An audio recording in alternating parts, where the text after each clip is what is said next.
Are you searching for the best in online black radio? Then go to blacktalkradionetwork.com, helping you filter through the noise. Real talk, black talk.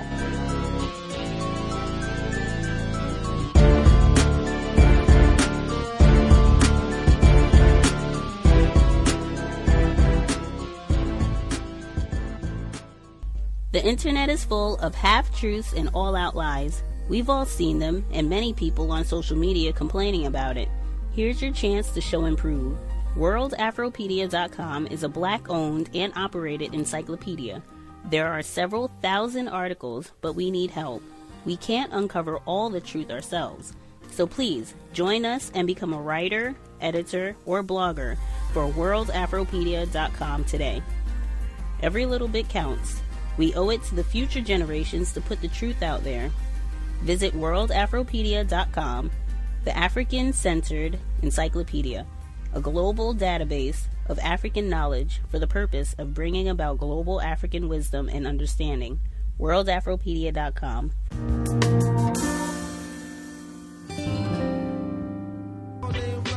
Context of White Supremacy.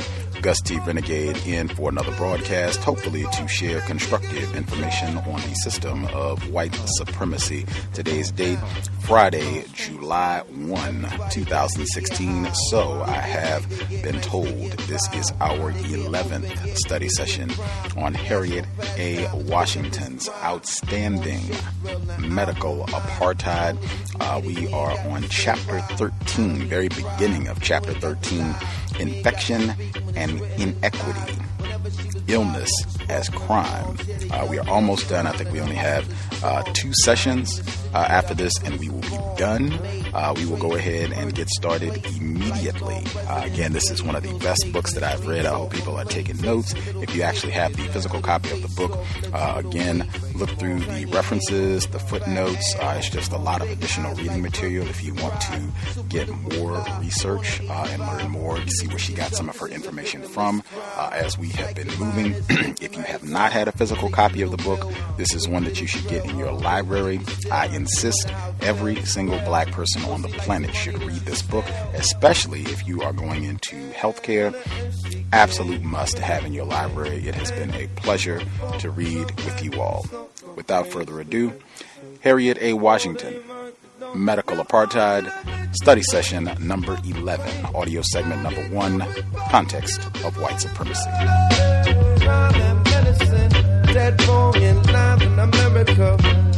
Chapter 13, Infection and Inequity. Illness as crime. Unhealthy places and decadent times infect us by their contagion. Joseph Joubert.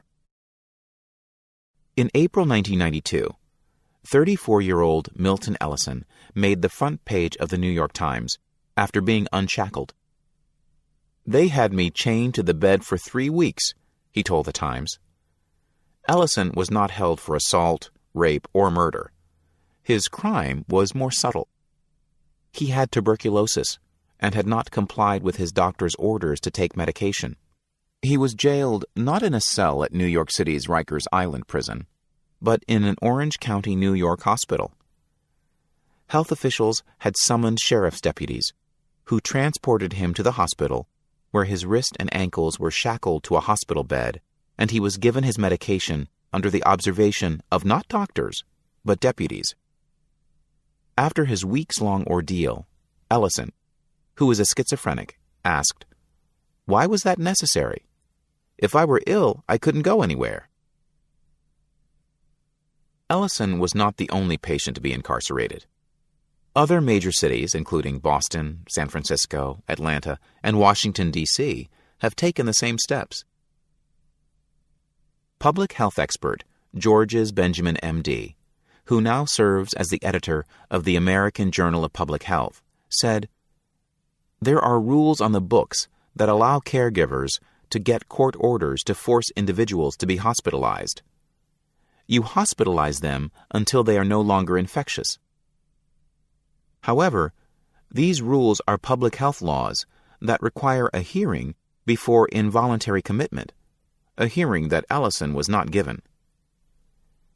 A disquieting racial disparity characterizes the patient profiles of those forced to undergo such containment therapy. Between 1988 and April 1991, the New York City Health Commissioner ordered 33 tuberculosis patients to be held in hospitals against their will until they were no longer infectious. 79% were black. As we have heard, blacks have long been perceived as particularly vulnerable to some infectious diseases. So perhaps it should not surprise us that when emerging diseases such as AIDS and hepatitis C appeared, these were racialized as well. What's more, blacks are also frequently presented as vectors of disease, posing a threat of infection to whites. In the 1930s and 1940s, African American public health advocates, following in the footsteps of Booker T. Washington, promoted such initiatives as Negro Health Week to provide tuberculosis prevention and care to blacks, who rarely gained entree to quality medical care. But white support of such initiatives was predicated on concerns that the black domestics who cared for their children, cleaned their homes, drove their cars, and prepared their meals might import tuberculosis into white households. Tuberculosis, often referred to as TB, is an ancient infectious disease that usually attacks the lungs and is often fatal if not treated properly. It was once feared mightily. Just as AIDS displaced cancer in our bestiary of medical horrors, cancer once displaced tuberculosis, after antibiotics seemed to vanquish TB. In the developing world, many deaths from AIDS are still due to the tuberculosis that accompanies it. In the United States, half of incarcerated TB sufferers are not only black, but also homeless, and many have a history of mental illness, alcohol and drug abuse, or all of the above risk factors. Until recently, we have consigned infectious diseases to the past. This is because 50 years ago, the discovery of antibiotics and the development of vaccines armed scientists with magic bullets against disease-causing microbes such as bacteria and viruses. The Sabin vaccine had tamed polio, and antibiotics such as rifampin promised to eradicate tuberculosis. Bubonic plague and bacterial meningitis were being controlled for the first time. The diseases tetanus, diphtheria, and pertussis, once mass murderers, were already memories. Unfortunately, we then seemed to lose our respect for infective organisms because we had the antibiotic cure handy in a pill or a syringe. The apparent conquest of infectious diseases fostered an ominous hubris as health systems abandoned public health measures designed to prevent infection. Antibiotics replaced hygiene and basic public health measures. Hospital wards no longer boasted pathogen-killing ultraviolet lights and special ventilation that constrained the movement of airborne pathogen-laden air. Secure medical wards to quarantine the ill disappeared, as did regular testing in schools and workplaces. Education and case-finding, the regular monitoring of the public to find people with tuberculosis, ended. The result? Over a decade ago, we realized that profligate use of antibiotics and short-sighted public health measures had combined to turn the common E. coli bacteria in hamburger into a killer, to transform the common Staphylococcus germ into flesh-eating variants, and to summon even deadlier manifestations of diseases like tuberculosis from their ashes. Tuberculosis underwent a horrible renaissance because when case-finding was abandoned, people with TB went undiagnosed and untreated, at least not attended to in time to save their lives or those they infected. Also, people who should have been taking medication for TB were often non-compliant. That is, they did not take medications at the recommended doses for the necessary length of time. As a result, not all of their TB bacilli were killed, and the surviving TB bacilli were hardier and resistant to some of the drugs that had once vanquished them. TB is no longer easily cured with the drugs that worked so well 50 years ago, said Roscoe C. Young, M.D., a pulmonary specialist at Meharry Medical School. Instead of one drug taken for a short time, doctors now must use 4 drugs in a complicated schedule that can spread over years to treat this deadlier multi-drug-resistant tuberculosis, MDR-TB. We now have highly virulent strains of tuberculosis with the airborne propensity for spreading. AIDS has also abetted TB cases among African Americans. 2/3 of people with AIDS die of lung disease. And if they are African American, that lung disease is more likely to be tuberculosis than pneumocystis carinii pneumonia. Doctors invoke disease resistance to explain why they must reluctantly force treatment upon the drug-resistant, such as Ellison. They explain that compared to the earlier, slow-progressing version that took years to contract and develop, today's TB bugs propagate quickly, promiscuously, and with greater lethality. TB patients who repeatedly abandon long, carefully orchestrated regimens of up to 4 drugs can die, but not before infecting others. Despite this rationale, 27% of the infectious persons locked away by New York City do not suffer from drug-resistant strains. Georges Benjamin, who is African American, emphasizes that locking up patients should be the last resort, and his reluctance to do so is obvious. There are policies and procedures in place that most public health officials would try first, he explains. For example, they try to do directly observed therapy, DOT, in which a nurse or other public health professional watches a patient to ensure that medications are correctly taken. But sadly, funds to support such intermediate measures have dwindled, leaving doctors with fewer options before detaining patients. Funding may also factor in some decisions to monitor patients closely, or to confine them to hospital units, because health institutions earn more for patients undergoing DOT, or forced hospital treatment, than for voluntary patients. For example, in 1992, Medicaid paid only $38.82 per patient per week for routine doctor visits by the patient, but it paid $95.90 when a worker visited the patient's home for DOT. Hospitals could receive grants of as much as $50,000 to build DOT programs. However, the ethical problems of detaining TB patients, who are mostly black men, extend beyond any whiff of financial inducement. 34% of the TB cases in the United States affect blacks, who constitute only 12.3% of the population, a 300% greater TB risk for blacks than for whites. TB has always been more prevalent in blacks, but not due to genetic susceptibility, explained Margaret Cadre, MD, Chief of Infectious Disease at Morehouse School of Medicine, but because of socioeconomic conditions. We have been among the poorest people and often live in urban centers amidst crowded conditions and a lack of access to health care. One wonders whether, if tuberculosis singled out upper-class whites, less punitive solutions would abound.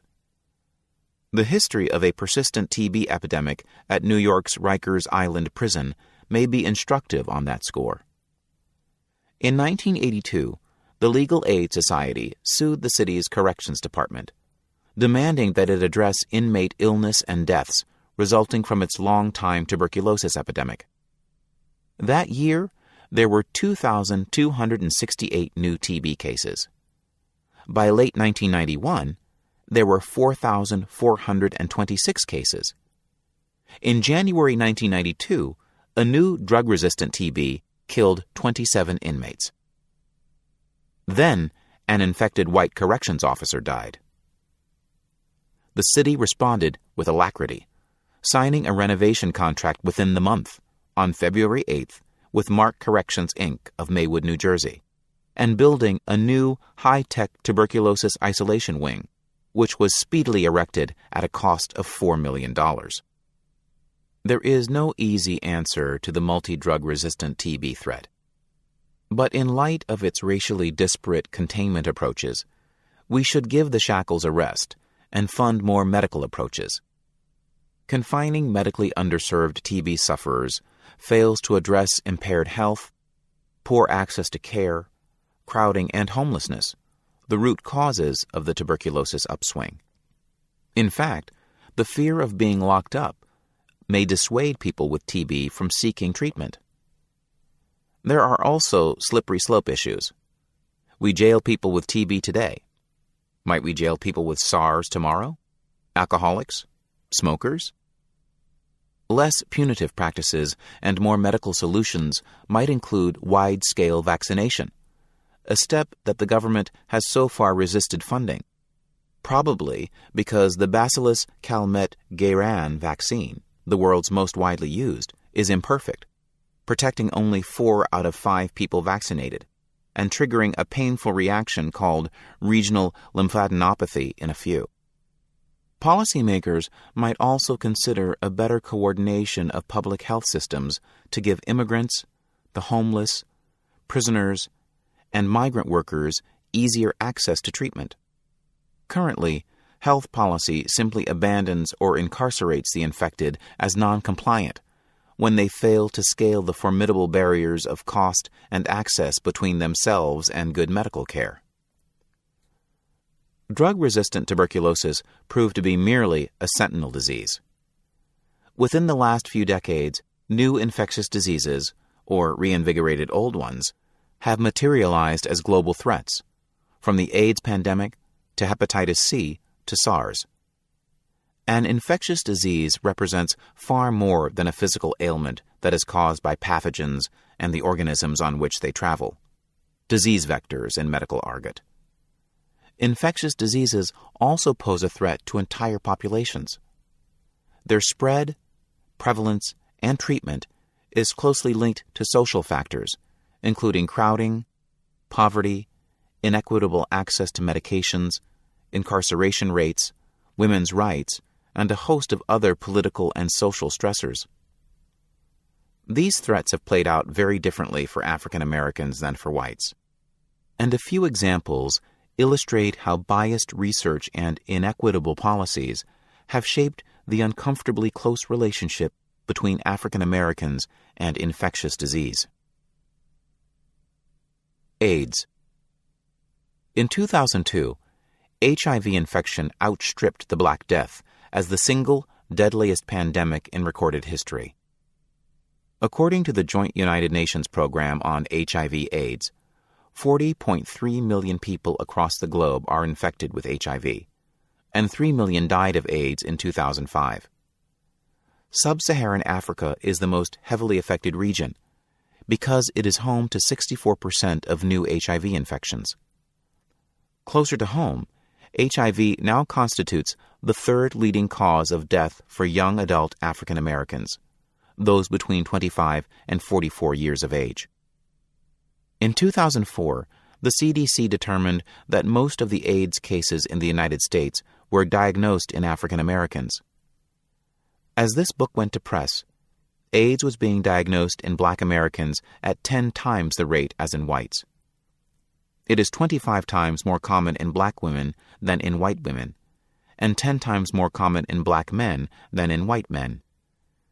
Nearly all American children infected by HIV, approximately 83%, are Black or Hispanic. But one reads more about the tragic plight of sub-Saharan African children than about the children in our own backyards.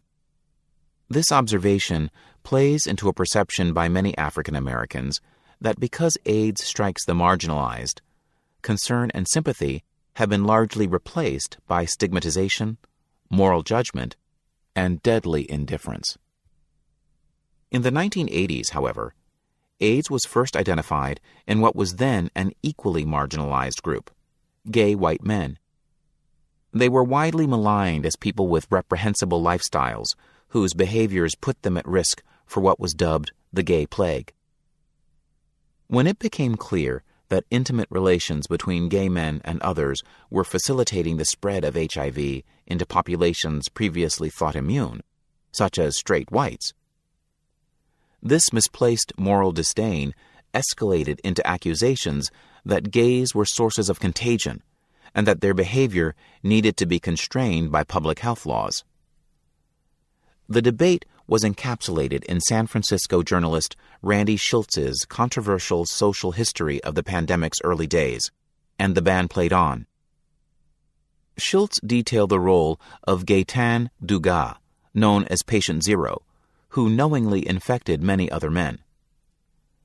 But gay men's behavior was not heavily circumscribed, because fierce debates over the human rights and dignity of gays ensued, and thus few of the proposed constraints were enacted into law.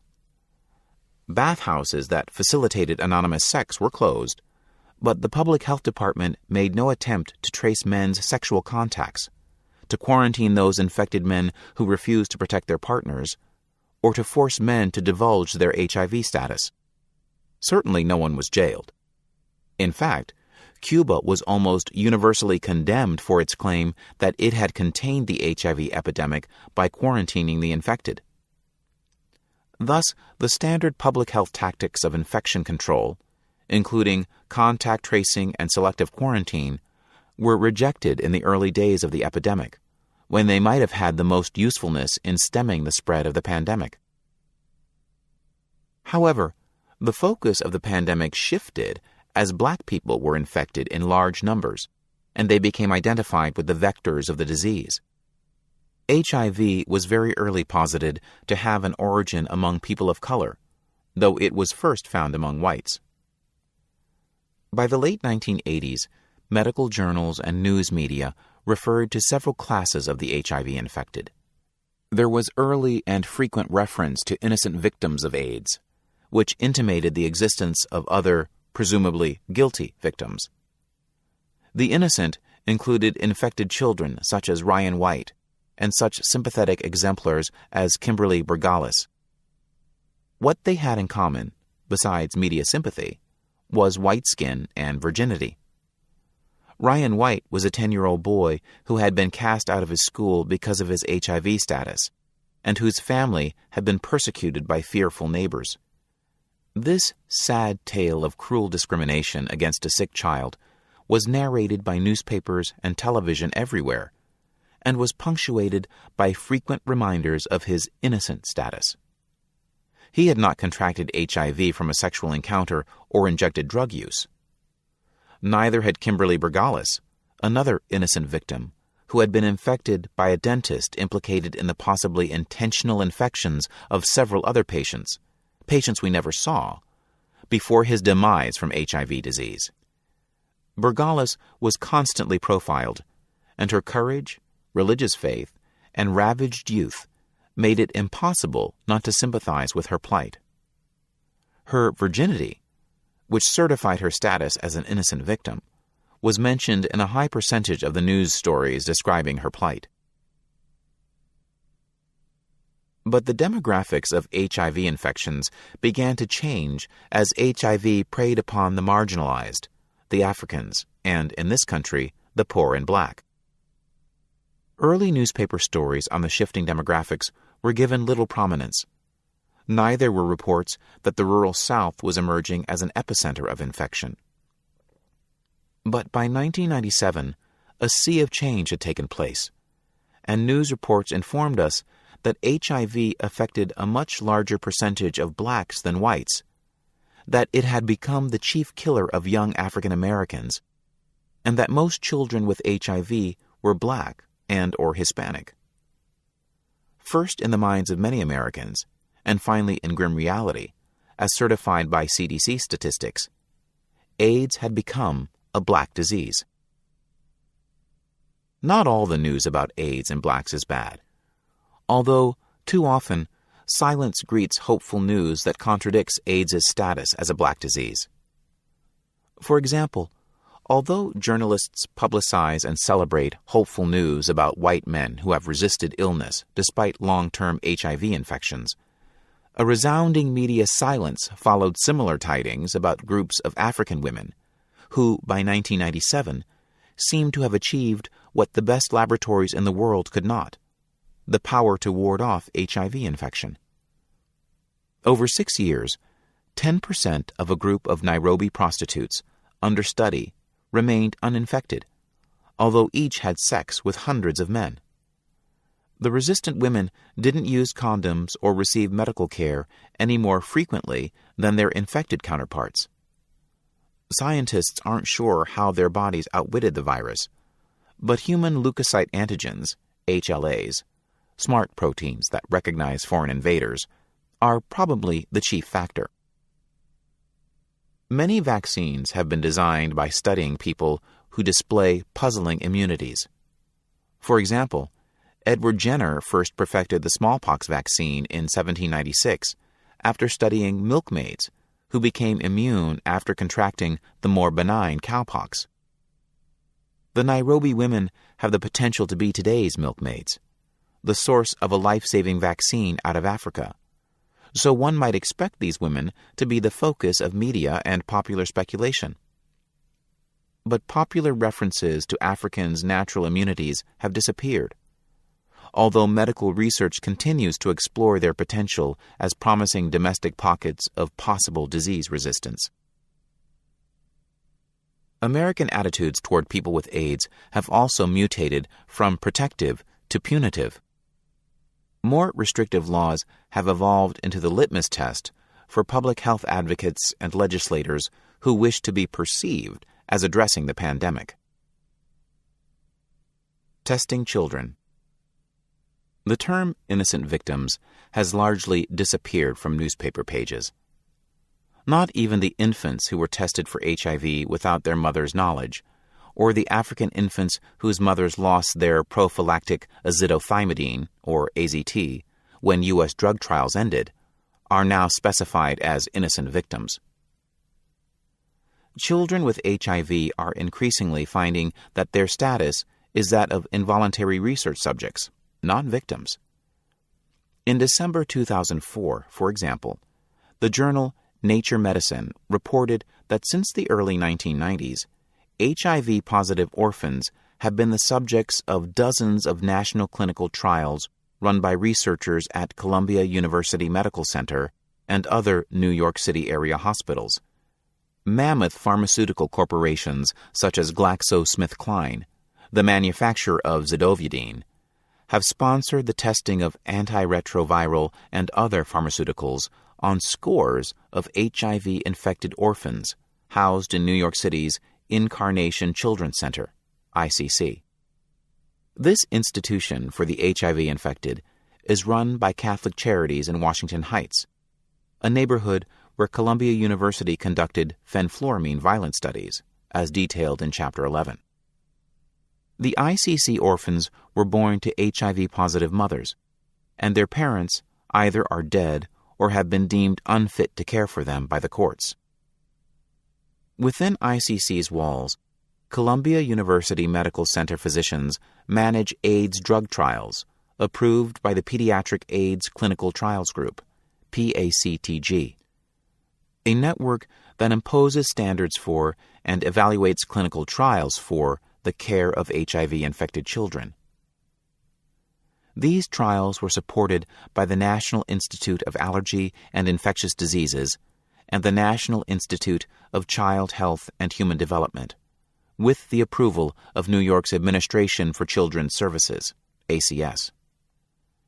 Catherine Painter, MD, the medical director of Incarnation Children's Center, acknowledges that ICC is affiliated with Columbia Presbyterian and receives HIV-infected children from 6 New York hospitals: Columbia Presbyterian, Harlem Hospital, New York Hospital, St. Luke's Roosevelt, Kings County Hospital in Brooklyn, and SUNY, as well as from outpatient HIV clinics in the city, in the 5 boroughs, and in Westchester.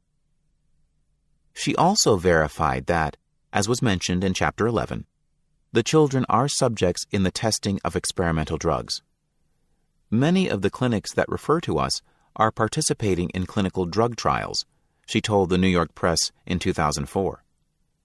Children participating in a drug trial undergo monitoring, testing, and supply of an experimental drug through their outpatient clinic, and we maintain that treatment here. 36 experiments were conducted at the ICC between 1997 and 2003, and GlaxoSmithKline sponsored 4 of these.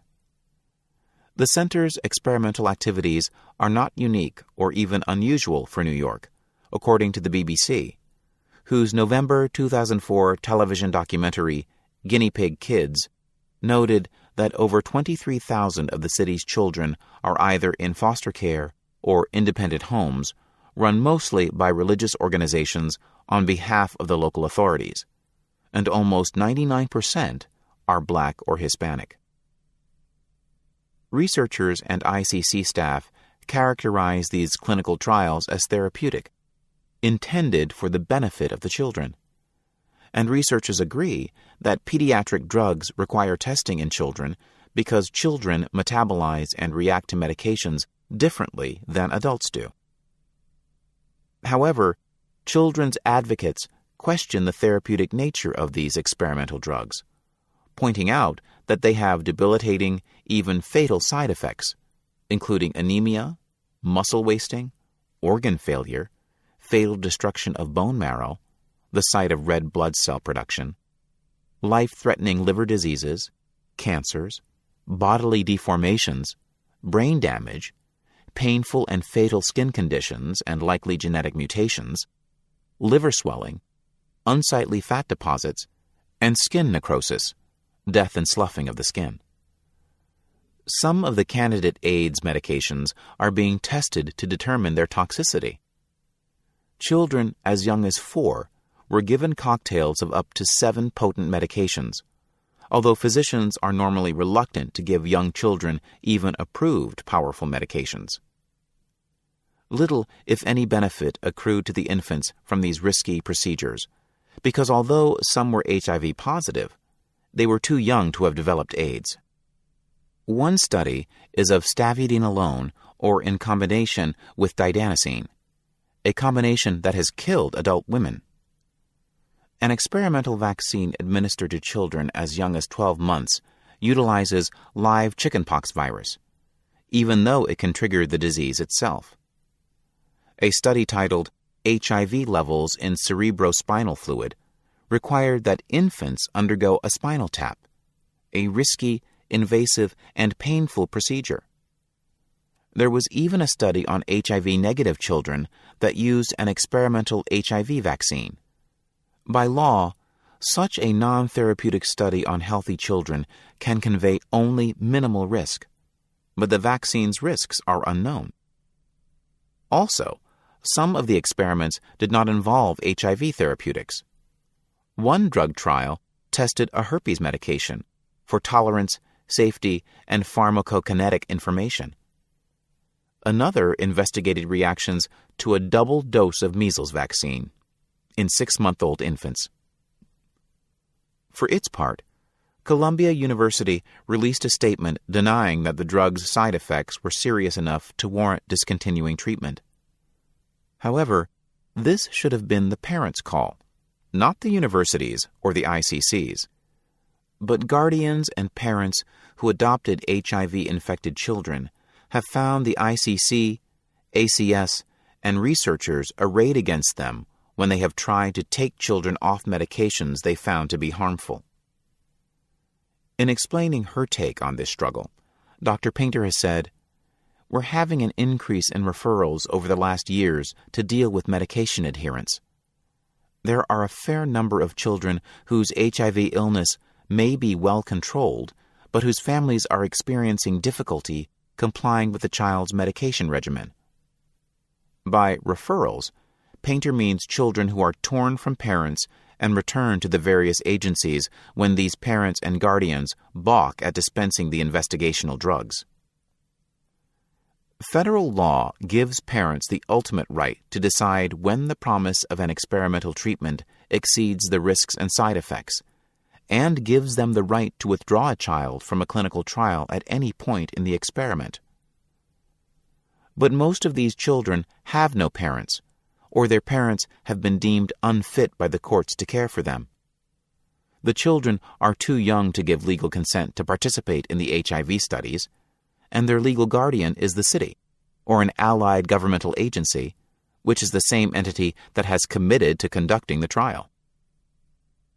The New York City Department of Health enrolled the children in drug trials in the early 1990s, and the city's ACS gave permission for the ICC children to be used.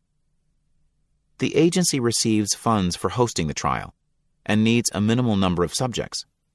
Therefore, it should not also be the arbiter of the children's participation. It is not disinterested and cannot be objective. Yet the agencies are allowed to enroll the children as research subjects en masse, although federal regulations require individual consent for each child. In fact, the ICC forces the medications upon children over the objections of foster or adoptive parents. Mona Newberg, a New York City teacher, adopted her great-grandniece and great-nephew and removed them from the ICC in 2002. She refused to sign papers permitting her children to be used in AIDS experiments, but told a journalist in the fall of 2003 that ACS has signed for me when I didn't want to give Sean, her adopted son, drugs. When I said no, the ACS caseworker grabbed the form and said, "I'll sign it. You don't need to." They're always switching medications. They never ask me if it's okay. Jacqueline Herger is another foster parent, and one with a unique perspective. She is an experienced pediatric nurse who worked at the ICC for years before she fostered 2 children as a prelude to adopting them. One Saturday morning, ACS came to the door, accused her of child abuse, and seized her children. Her crime? She had withdrawn them from the experimental AIDS medications and insists that they had become happier and healthier. As a medical professional, she is better able than most to ascertain whether the benefit of an experimental drug justifies the harm it is doing the child. But ACS has prevented her from seeing her children.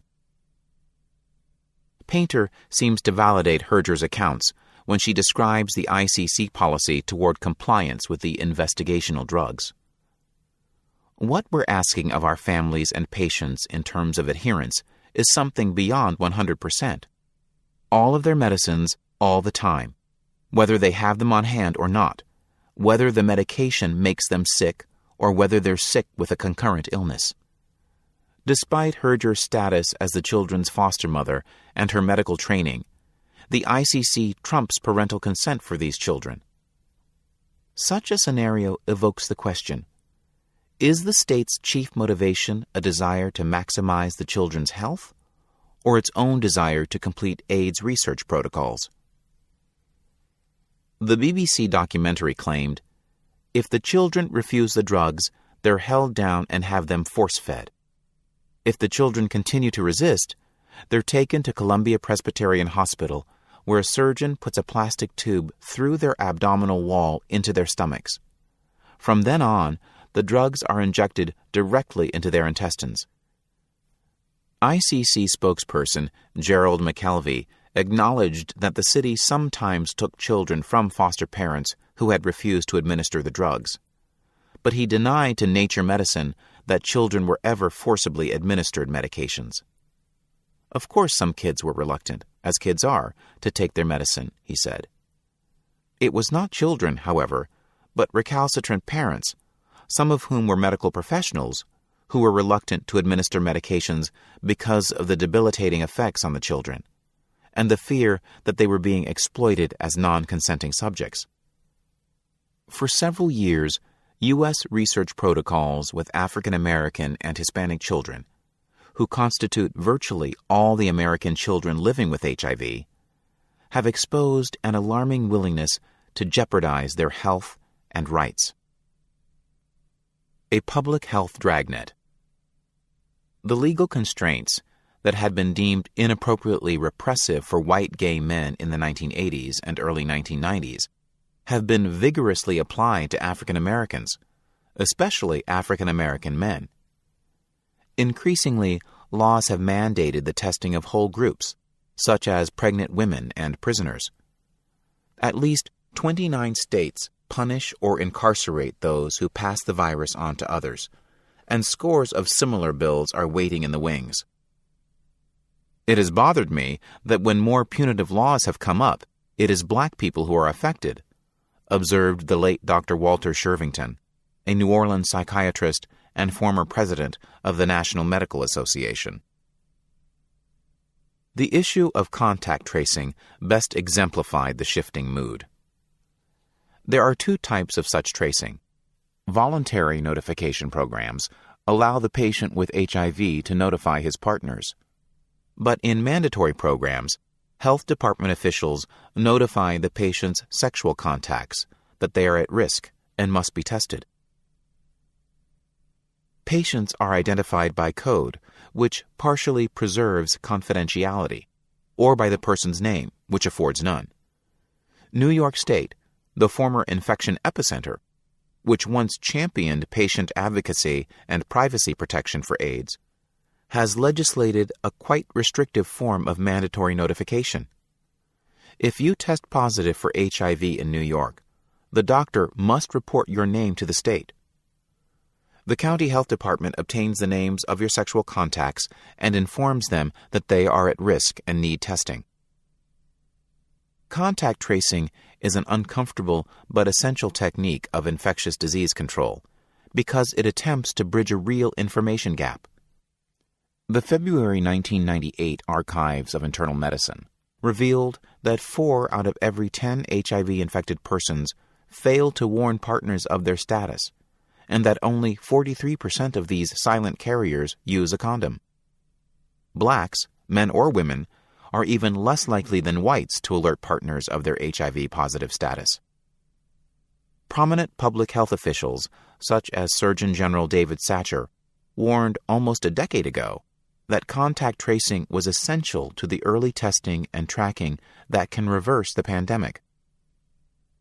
In 1996, Satcher observed, "We're getting to the point where we have to have a better form of identifying and treating AIDS. But to be successful, we have to treat it like other STDs. However," he added, "we have to be able to ensure confidentiality." Patient confidentiality is a medically sacred article of faith that physicians never abandon lightly. Why, then, have these laws abandoned the concept? The CDC was affected by pressure from conservatives who controlled the budgets on Capitol Hill, explains attorney Mario Cooper, a Harvard AIDS Institute advisor and the founder of Leading for Life, an advocacy group for blacks with AIDS. But they have made a huge mistake in aggressively pushing it without a fundamental understanding of its impact on people of color. Many in our community don't get tested for STD and AIDS. They see such programs as monolithic institutions that grew out of Tuskegee experiments. Notification laws were also problematic because they relied upon overburdened public health departments. This curiously pathologizing stance toward infectious disease indicts African American behavior as criminal rather than addressing health behaviors supportively in the more usual public health mode, which utilizes intervention. Today, epidemiological discussions focus on the high rate of AIDS in African Americans and in Africans, which is necessary and appropriate. But these discussions also pair the high rates with drug use and profligate sexual activity in the face of a resounding silence on other important issues, such as lack of access to medication and medical care, an inequitable economic and human rights climate, and even dangerous medical practices, which are discussed later in this chapter. The dearth of consistent, high-quality care for HIV infection in inner-city areas is simplistically ascribed to black fear and distrust of medical treatment and research. Such problems as limited access to life-saving antiviral drugs get short shrift. Overburdened or bankrupted AIDS drug assistance programs that are charged with distributing effective AIDS medications sometimes find themselves unable to do so, even though the cost of these drugs has fallen dramatically over the past 8 years. There is little discussion of how best to lower the high rate of HIV infection in children. Silence governs those risk factors that cannot be laid to a blame-the-victim paradigm that emphasizes patients' high-risk behaviors. This blame-the-victim approach to AIDS control has backfired by instilling denial or a false sense of security in many African Americans. HIV infection has been saddled with so much cultural baggage that many people believe it strikes only the sexually promiscuous, drug-addicted, desperately poor, or immoral people. Many black people cannot believe diseases such as AIDS or hepatitis C can affect someone like me. News accounts feed this misconception by focusing on black people with HIV who live in squalor, have lost custody of their children, and who turn to crimes such as prostitution to feed a drug habit. So do many narrative-driven medical journal accounts. These tragedies are real, but they are far from the whole story. Because a single act can transmit infection, sexually transmitted diseases, STDs, can affect anyone who is sexually active, not just the promiscuous. Church-going grandmothers can be infected as surely as club-hopping Romeos, but they may not realize this, and so may not take steps to protect themselves. AIDS in the laboratory. Poorly performed medical research has fed the high rates of infection among African Americans, and it also has fed the low rates of appropriate treatment that have plagued blacks from the first days of the epidemic. The U.S. medical establishment has failed to provide African Americans with equitable attention, testing, medications, and recruitment for medical trials. But these failures have been ascribed to African Americans themselves in the medical literature and provide another manifestation of the blame the victim mentality. Misguided research has caused HIV therapy to be withheld from blacks, even as it has heavily ladled guilt for the spread of AIDS upon their shoulders. For example, in the early 1990s, a Johns Hopkins study revealed that HIV-positive whites, but not blacks, were doubling their survival time by taking AZT. Conventional wisdom has long laid this disparity at the feet of African Americans by insisting that blacks resisted taking AZT, later to be known as zidovudine, because of fear and distrust engendered by the U.S. PHS syphilis study at Tuskegee. With a singular myopia, scientific and social science researchers have ignored the appalling wealth of other pharmaceutical and infectious disease experimentation with blacks to seize instead upon a single PHS study with very imperfect parallels to the HIV crisis. Celebrated surveys did not ask open-ended questions to determine the roots of black aversion to AZT. Instead, they asked specifically whether the Tuskegee syphilis study was the factor. Popular coverage widely conveyed the assumption that the emotional overreaction of blacks to this single investigation abuse was at fault. But this monomaniac focus upon the Tuskegee syphilis study as the catalyst for AZT aversion ignores some pertinent research history. In February 1991, soon after azithromycin was embraced as the first effective drug against HIV infection and AIDS, Department of Veterans Affairs researchers informed the FDA that AZT did not work well for black patients, as it did for whites. The VA researchers also suggested that because AZT's side effects could imperil health and even life, AZT should be withheld from blacks as an inefficacious and possibly dangerous medication. Alarmed physicians were loath to prescribe AZT to blacks in the face of such ominous findings. The prohibition against using AZT to treat blacks quickly became entrenched in the therapeutic canon. However, the VA study had utilized a relatively low number of African American patients and had not been designed to ferret out racial differences. This dramatic racial disparity generated research results that were a fluke rather than an authentically disparate racial response. Later, rigorous research unmasked salient errors in the study and revealed that AZT was indeed efficacious for blacks. But this proved too little too late. Physicians remained slow to prescribe AZT to their black patients, and these patients were slow to accept it. No government or medical entity undertook the large-scale public relations effort that would have been necessary to repair the damage done to AZT's image. The reputation of AZT was permanently tarnished in the minds of African Americans, and for a while, in the opinions of the physicians who cared for them.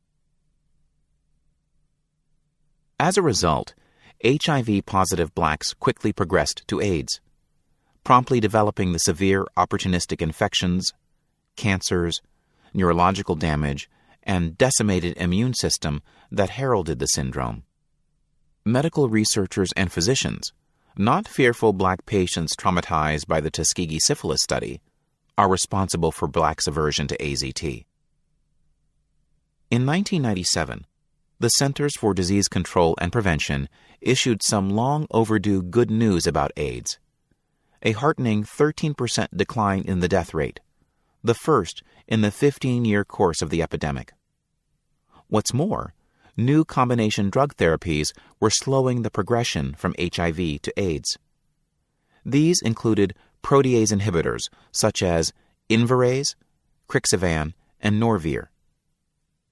For most HIV-positive people, protease inhibitors promised to parallel insulin use for diabetics, not a cure, but effective management.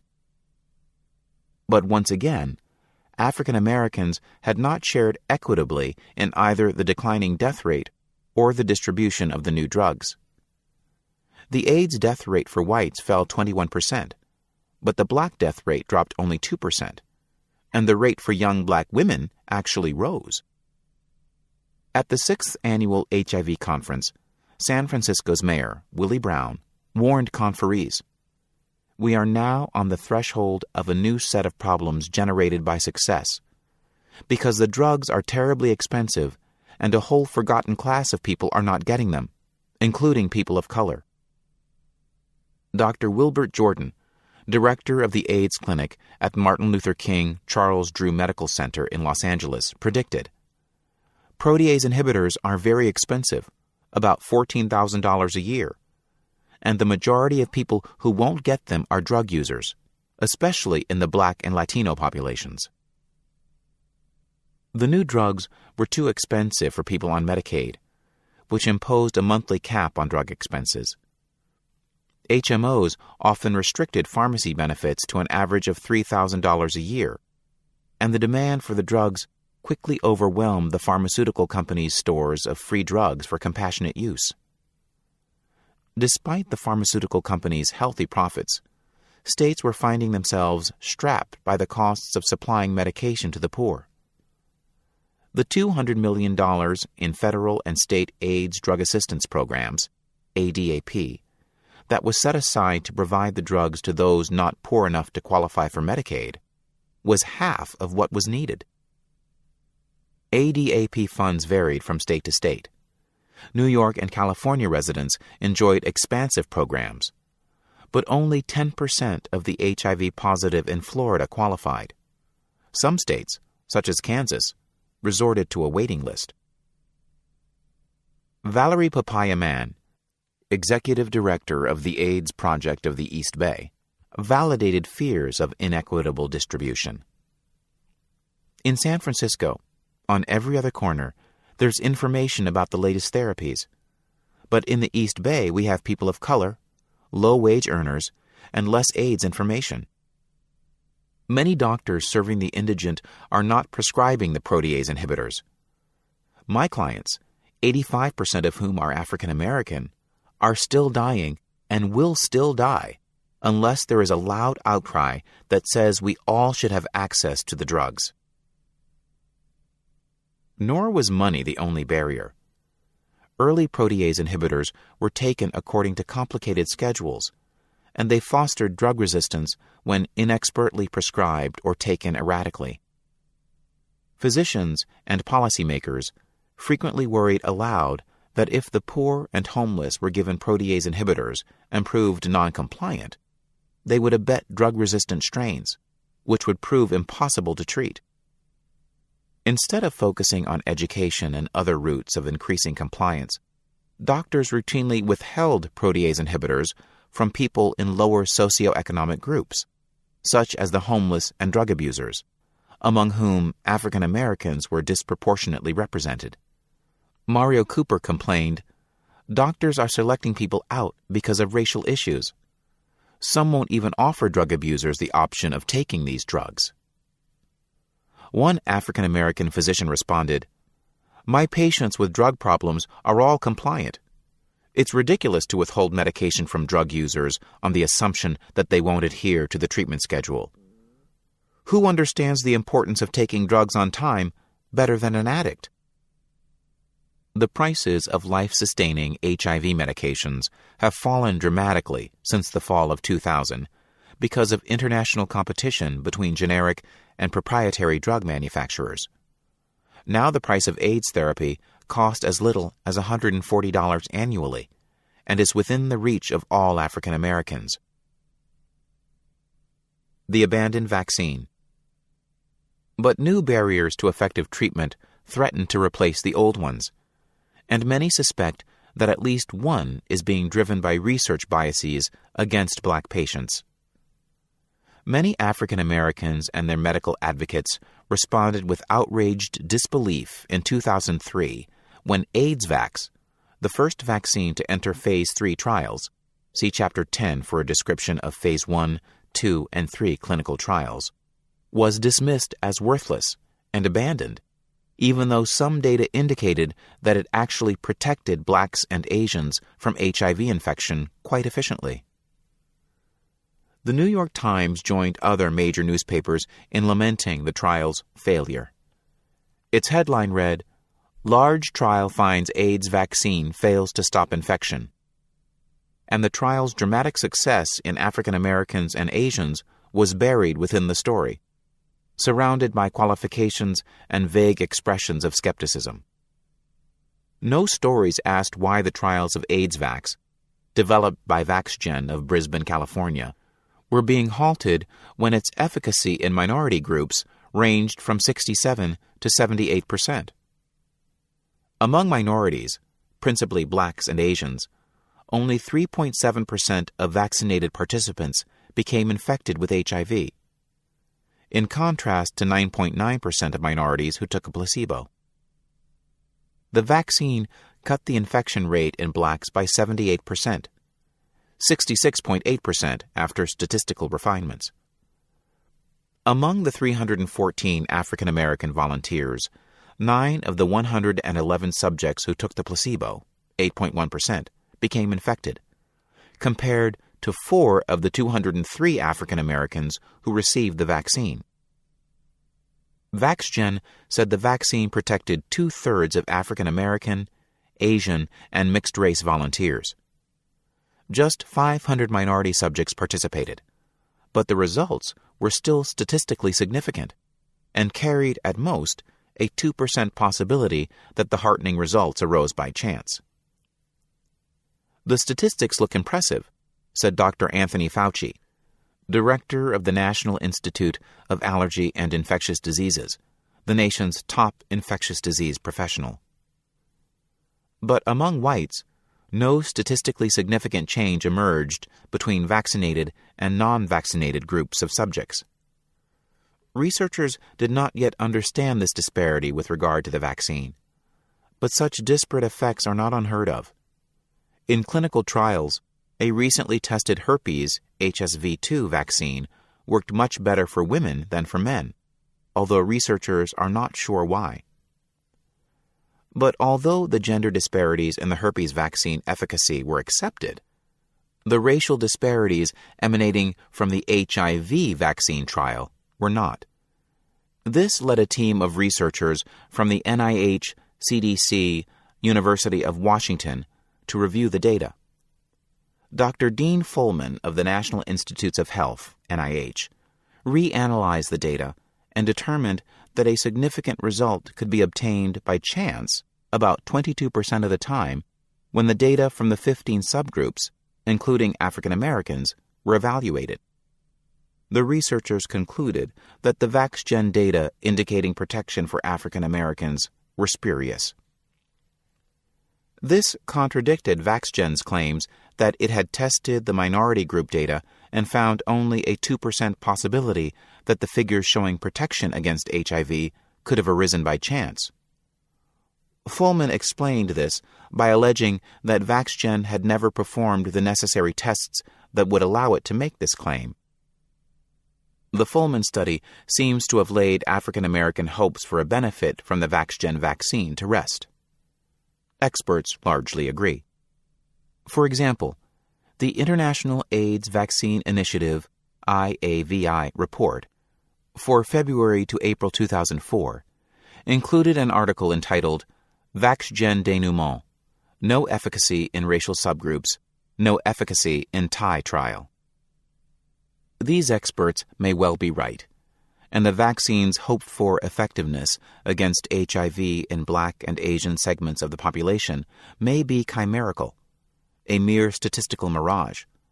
But there is room for doubt, and it is important medically and socially to commission more exhaustive studies before deciding that the benefits are illusory.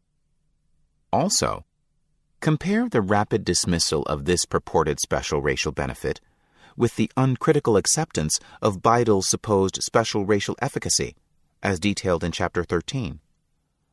One can then understand why some wonder if factors other than scientific rigor are driving the decisions.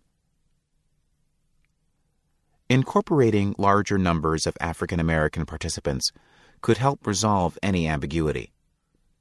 Despite the widespread assumptions that African Americans will not participate in clinical trials, especially HIV trials, some researchers are very successful in recruiting Black subjects. Emory University professor Otis Brawley, MD, consistently recruited a large percentage of Black research subjects while he was director of the Office of Special Populations Research at the National Cancer Institute. Drs. LaSalle L'Enfant and Clarence Grimm, among others, regularly meet or exceed their ambitious goals for minority recruitment in clinical trials. A New York Times article by Linda Villarosa has documented successes in African American recruitment by scientists such as Dr. Beryl Coblin, principal investigator of Project Archive, and Elmerlene Robertson, an outreach worker at the University of Illinois at Chicago. They recruited hundreds of HIV trial subjects, 84% of whom were Black women. Such programs demonstrate that even more Blacks can be recruited when others invest in the trust building that has worked for them and adopt large-scale recruitment efforts. Social justice demands continued evaluation of AIDS vax, even if it does help only minorities. After all, African Americans do not represent a minority in the AIDS crisis. They constitute the majority of the people with AIDS in this country. Also, research abounds for infectious disease therapies that work well for whites and not for Blacks. For example, beta interferon research escalates steadily, despite the fact that the drug is much less likely to rid infection from African Americans with hepatitis C than from their white counterparts. Funds and resources are constantly spent on refinements of the drug, as they well should be, because doing so helps protect a good portion of the population. However, more research and resources should go into finding therapeutics that work for African Americans, who suffer disproportionately from HIV infection. Also, should the factor that heralds AIDS vax success in minorities prove real, not an artifact, it may not be biological or racial at all. It may well be a behavioral or environmental factor that can be adapted to other ethnic groups as well. Therefore, if this vaccine is ultimately shown to work for minority group members, a way might be found for it to protect whites. Even should the effectiveness prove to have a biological basis, it will probably, like most racial features, prove to be very imperfectly correlated with race. Whites will benefit from it too. Finally, the world is watching our decision on AIDS vax. The World Health Organization mounted a 3x5 initiative to treat 3 million people with AIDS by 2005, and an effective vaccine would be an essential tool in the global struggle with AIDS. but we have an ugly history to overcome. The United States has consistently tested candidate medications tailored exclusively to the needs of the developed world by using the bodies of poor third world denizens, who are desperate for any type of medical attention. We have a moral obligation and a redeeming moral opportunity to ensure that the vaccines we design and adopt are vaccines that work for the most endangered populations. Enabling the production of such vaccines for the medically underserved at home is a good place to start. Context of white supremacy. That is the first audio segment.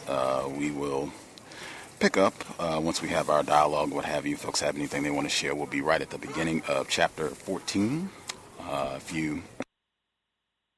If you have commentary you would like to share, things that stood out, feel free, chime in. The number to dial, 641-715-3640, and the code is 564-943#.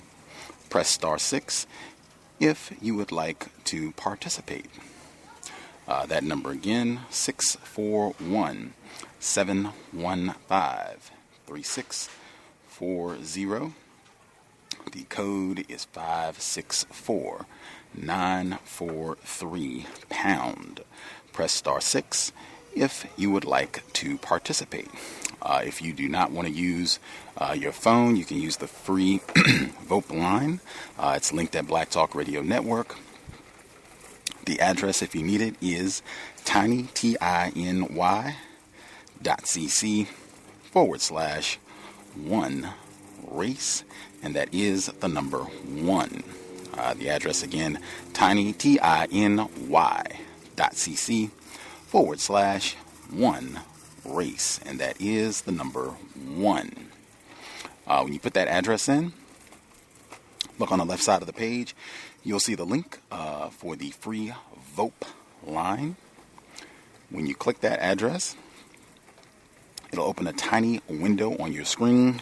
Select the drop-down menu, and you will see the number that I just gave out, which again is 641-715-3640. The next line, it will ask for the code. That code again is 564-943. Once you put in the code, the next line, the final line, it will ask for a name. You can click random keys. You can use a real name if you're comfortable with that. You can use a nickname, whatever you're comfortable with. Once you get all that entered, click the green button at the bottom. It will connect you to the live broadcast line. You should be able to hear us live. It is the same procedure. If you would like to participate, you'll see the dial pad on your screen. Press star 6. When you do so, you will hear an audio prompt to press the number 1. You do that, I'll see your hand on the switchboard, and we'll be able to get you on the screen. I feel like I have a sneeze coming. Excuse me. Right on. Folks would like to participate, might have one more. Hopefully folks can chat. I can hit my mute button and clear my sinuses. If folks have commentary they would like to share, all the people who dialed in with a hand up should be with us. Feel free to participate. Let's see. Okay, yes, everybody's line should be open. Got you all. Everybody should be with us. Have you heard? Yes, sir. Hey, I'm going to do very quickly. I'm Smith in New York. If you ever wonder why, when they do these this research and stuff, they always use white rats. They're not trying to find cures for black people. They're not using darker animals to do this research on. They're using the least melanated animals they can find to see if this stuff works. And I would contest that if they found things that did work exclusively for black people, they would never let that hit the streets anyway. They're not trying to help us in any way, shape, or form. But just hearing how it's such disparity and the medicines that work for whites that don't work, same medicine doesn't work to cure the same condition in a black person. It's definitely that's done deliberately. And I wouldn't be surprised if every medicine they test, they don't come out with the product that works the best for the whites and the least for the blacks. At the same time, if something's going to really work for blacks, even if it works for whites, with the way their narcissism, they would never let that come out anyway. So we're getting the worst grades of medicine, I think, out of anyone. And all I can say is, right here in Harlem, in my vicinity, there's so many drugstores. I mean, they replace the drug dealers now. And all you see is elderly black people, young black people, people who you could tell just came home from the war, people who you could tell are mentally ill. I mean, the lines in all these drugstores is amazing. I mean, and it's the new hustle. And these drugs aren't even made to work for us in the first place, so they're probably killing us. And I'll mute my line. Right. Thank you all for allowing me to clear my sinuses. Other folks who dialed in who have commentary they would like to share, feel free. I remember Thomas in New York talking about the drugstores in his area, the high volume of them before. Other folks that we haven't heard from, do you all have commentary? Can I be heard? Yes, sir, Roz. Good greetings to you, Gus. God bless you. If you had a sneeze, hope you feel better. My allergies have been kicking my behind all day, too, so I hope you feel better. I have a couple of notes I took here. I'll start on page 34.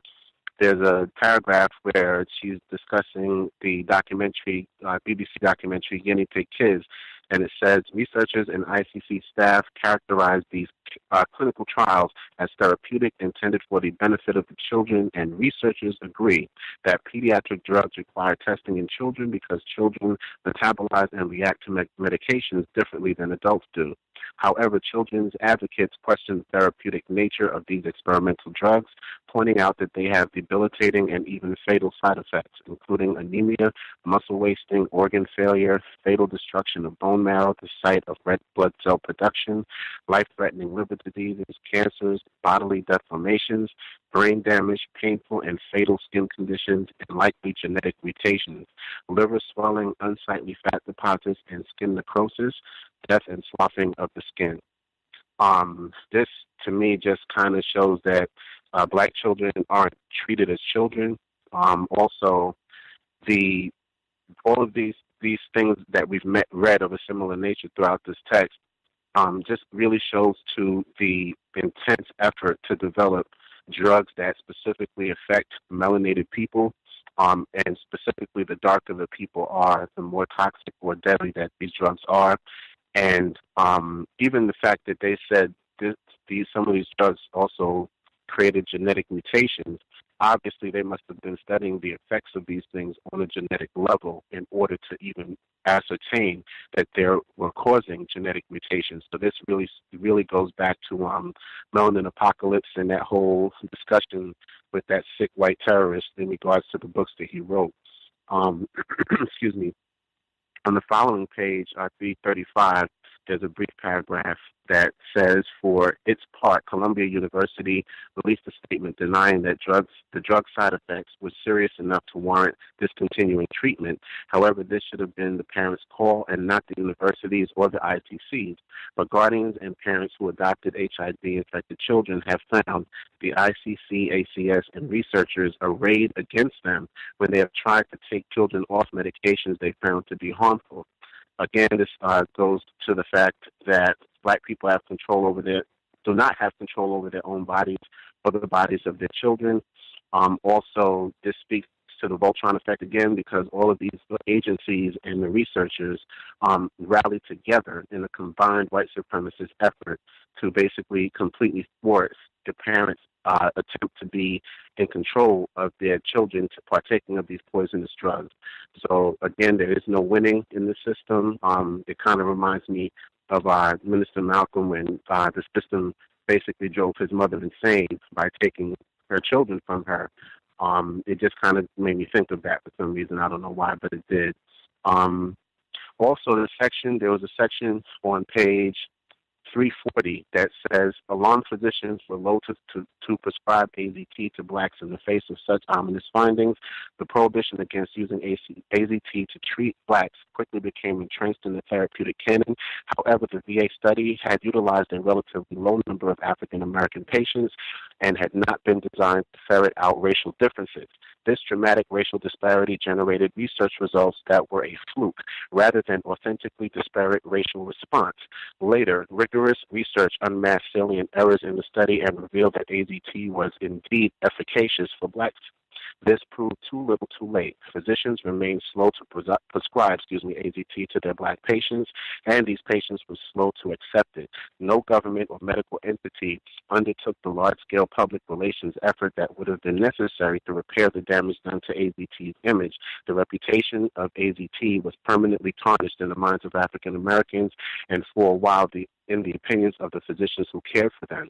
This also just really talks about white terrorism in the form of false propaganda in order to actually change black people's minds and the doctors who are taking care of them in a way that would negatively affect their care, or better yet, lack thereof, or and lack of access to drugs that might have helped them, to survive the illness that they were dealing with as far as AIDS.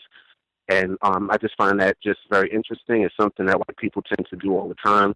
And I wanted to just lastly speak about the fact that my father-in-law has been home a little over a week and a half now from the hospital, and we've had to get home care provided to him.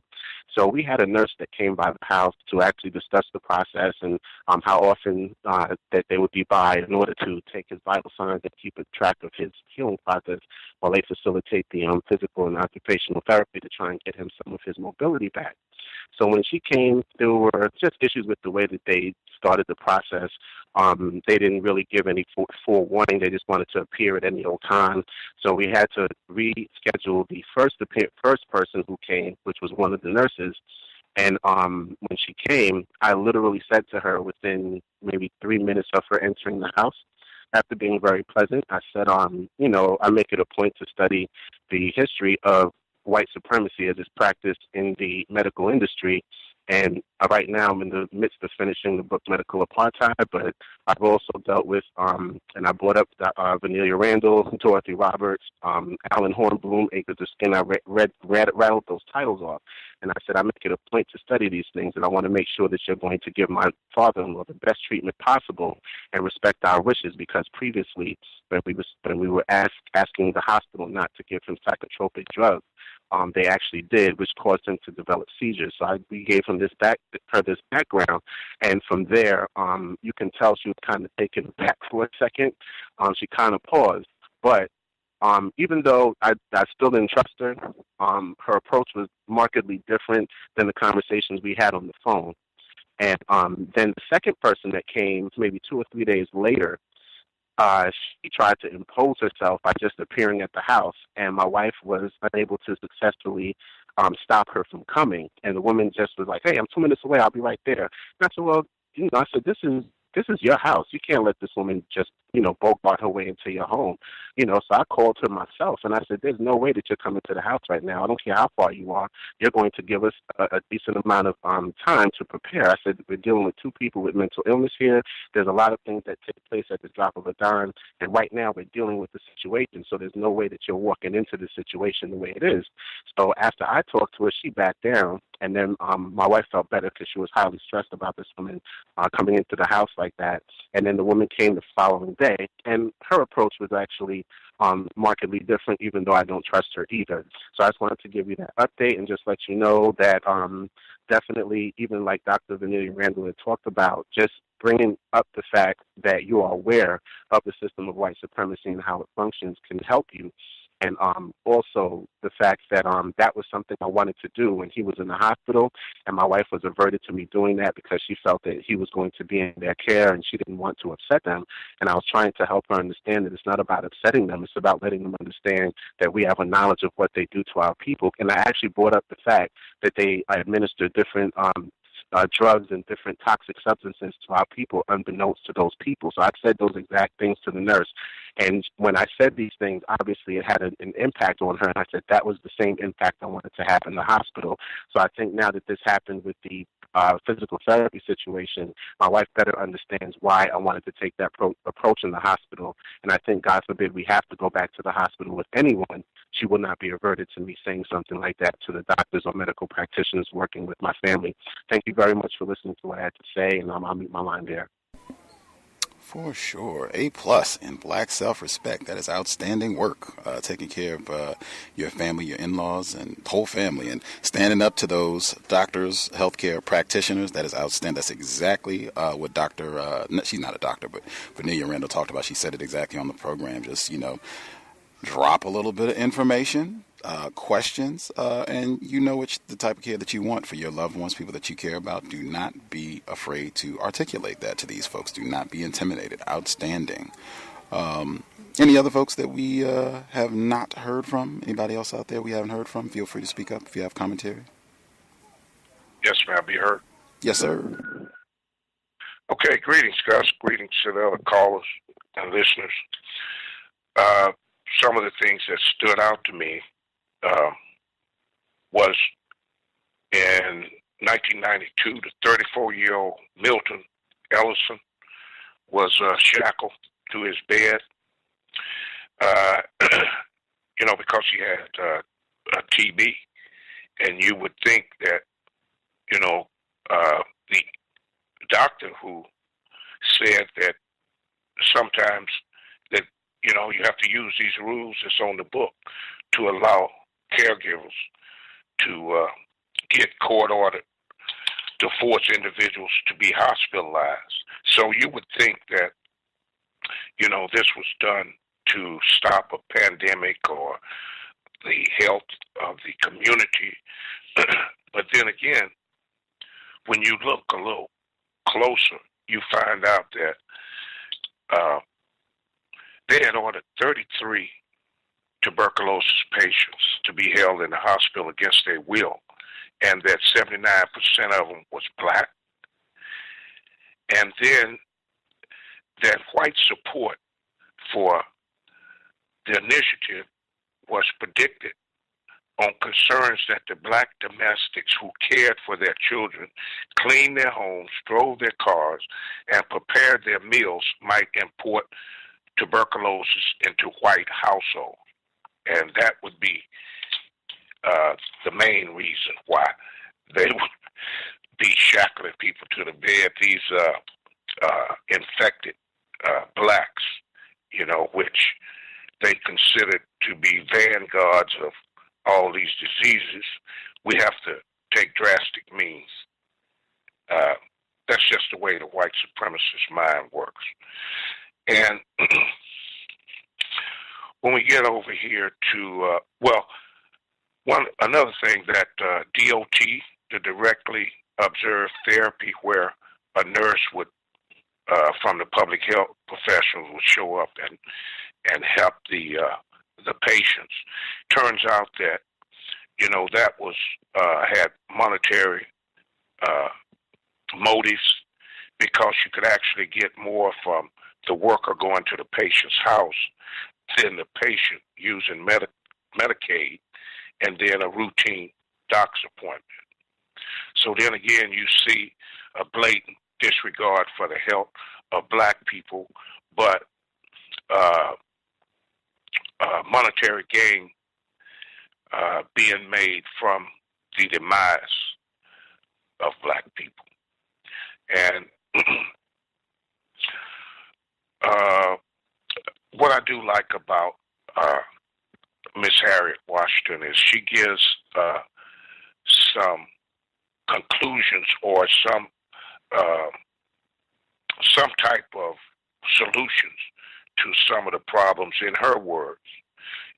Like on page 329, when she said public policymakers might also consider a better coordination of public health systems to give immigrants, homeless, prisoners, and migrant workers easier access to treatment. Currently, health policies simply abandon or incarcerate the infected as non-compliant when they fail to scale the informidable barriers of cost and access between themselves and good medical care. So it's just that if you're black and you're poor in this society, you're just going to be relegated to the bottom of the rung, and they just don't care. And I found it alarming that on her section on AIDS, she didn't mention Dr. Robert Gallows, who was responsible for, linking this HIV and AIDS, because as we know, HIV is a virus and then AIDS is a syndrome. So there's some speculation on whether or not HIV even leads to AIDS.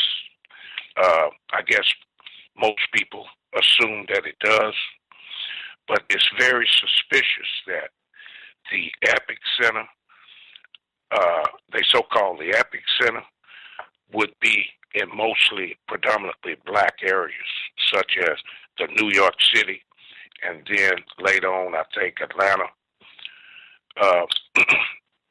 She did mention this white terrorist, Gutan Duga, the patient zero, who knowingly infected other men, white Canadian terrorist that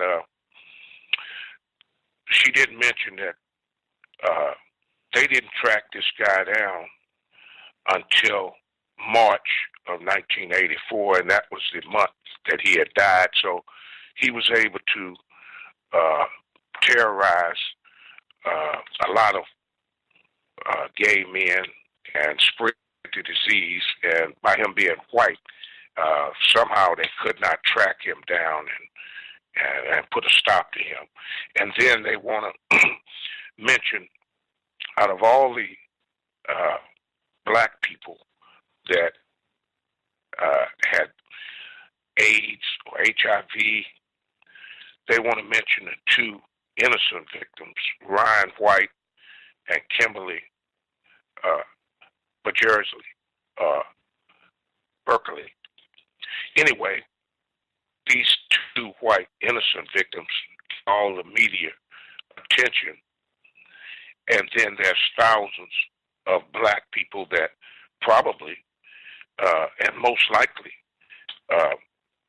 acquired this disease or condition in a similar manner, just as though the journalists would publicize and celebrate a hopeful news about white men who had resisted illness despite long-term HIV infection. But the same media was silenced when it comes to talking about a group of African women in 1997 that seemed to have achieved what the best laboratories in the world could not. They were not infected with the AIDS virus, although coming in contact with it several times. So we're starting to see, again, a deliberate attempt to minimize the dangerous and perilous conditions of black people, even to the point of lying about pharmaceutical tests that is supposedly to help black people, but had no effect on white participants.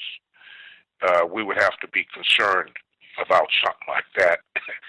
And then to have you as black activists or whatever to demand that the public look into this type of treatment where it may or may not be effective towards you, but you can just see the intentional disregard for the health of black people. And then it's just atrocious the way that they do the kids, the ones that are affected with AIDS, even going so far as to do spinal taps on newborns. I mean, it's past immoral and inhumane. But the HIV infection had been saddled with so much cultural baggage that many people believe it strikes only the sexually promiscuous, drug-addicted, desperately poor, or immoral people. Many black people cannot believe diseases such as AIDS and hepatitis C can affect someone like me, she said. And said that even church-going grandmothers can be affected as surely as club-hopping Romeo, but they may not realize this and so may not take steps to protect themselves. I'll mute my line now, Gus. Thanks for taking the call. For sure, for sure. That is a good point about Mr. Galileo. Unless I did a poor job reading, I don't even remember her bringing up the connection that AIDS came from monkeys. I know that remains a controversial aspect of all that as well. That seems to tie in directly with a lot of what we heard throughout this book and the white supremacy and comparing black people to apes and all of that, and black people always being the source of these diseases that could threaten white civilization. But unless you all heard it and I just missed it, I was, sleeping or whatever, and she glided over it and I just didn't pay attention. Did we miss anybody? Anybody else have a hand up that we have not heard from?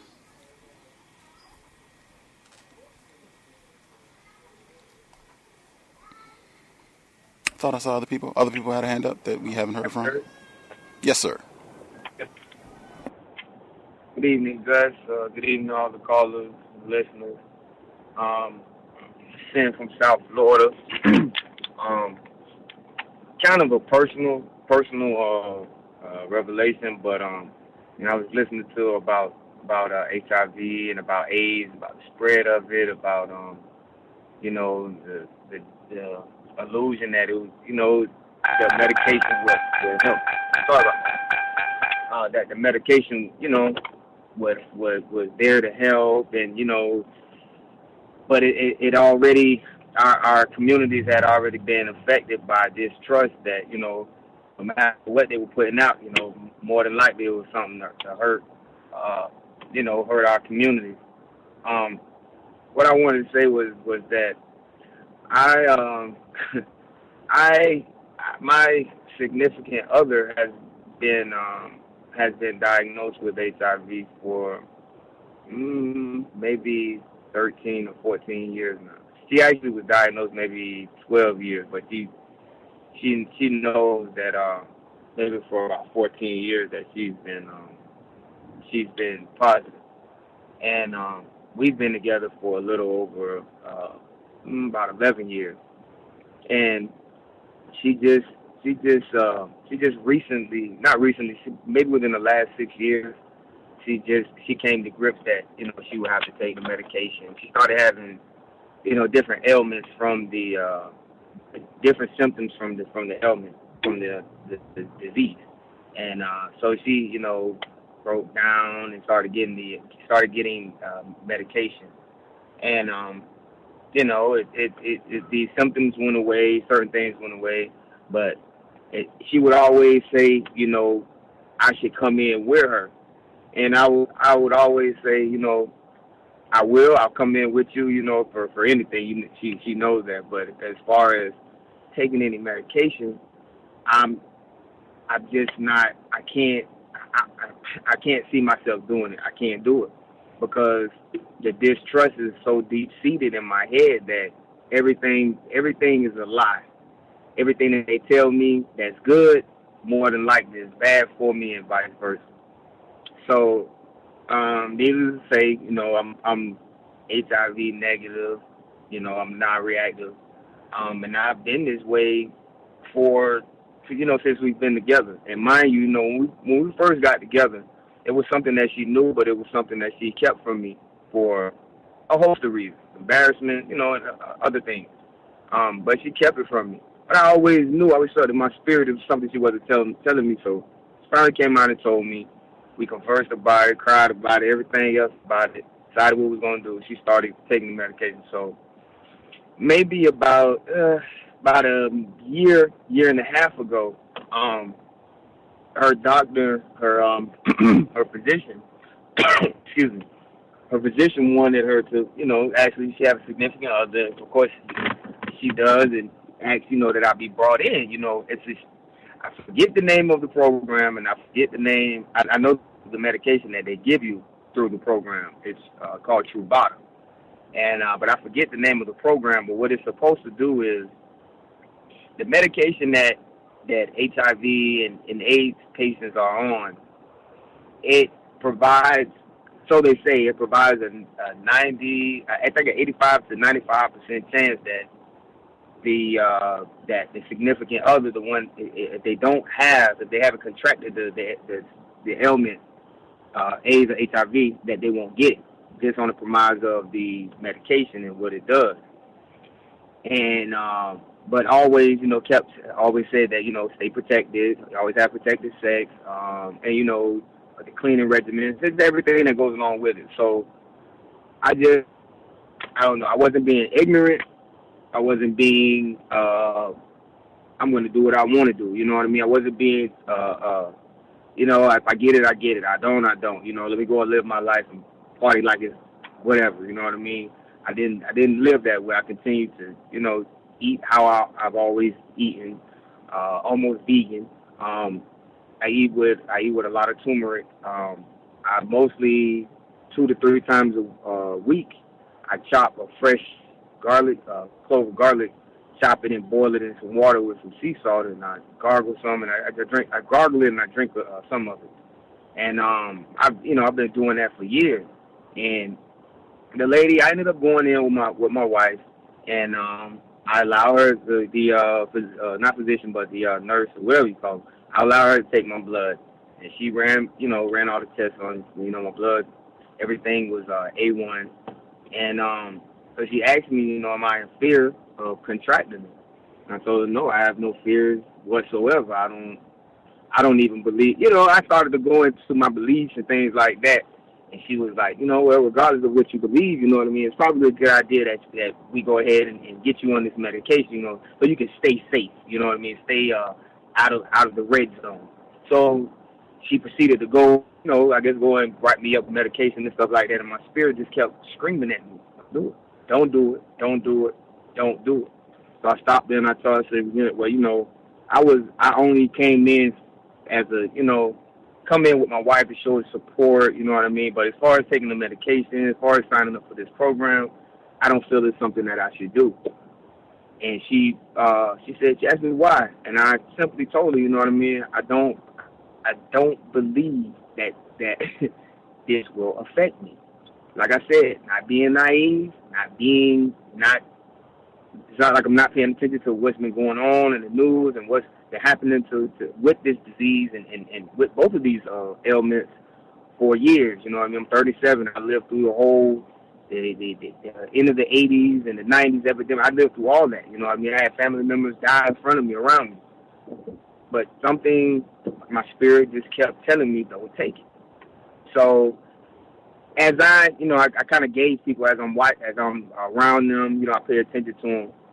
The once I told her that I wasn't going to take the medication, the way she looked, it wasn't a look of astonishment, like I can't believe he's not going to take the medication, knowing he's in direct, he's in the red zone. He has unprotected sex with his partner.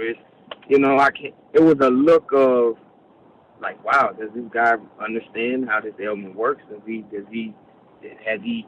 beaten it in some kind of way?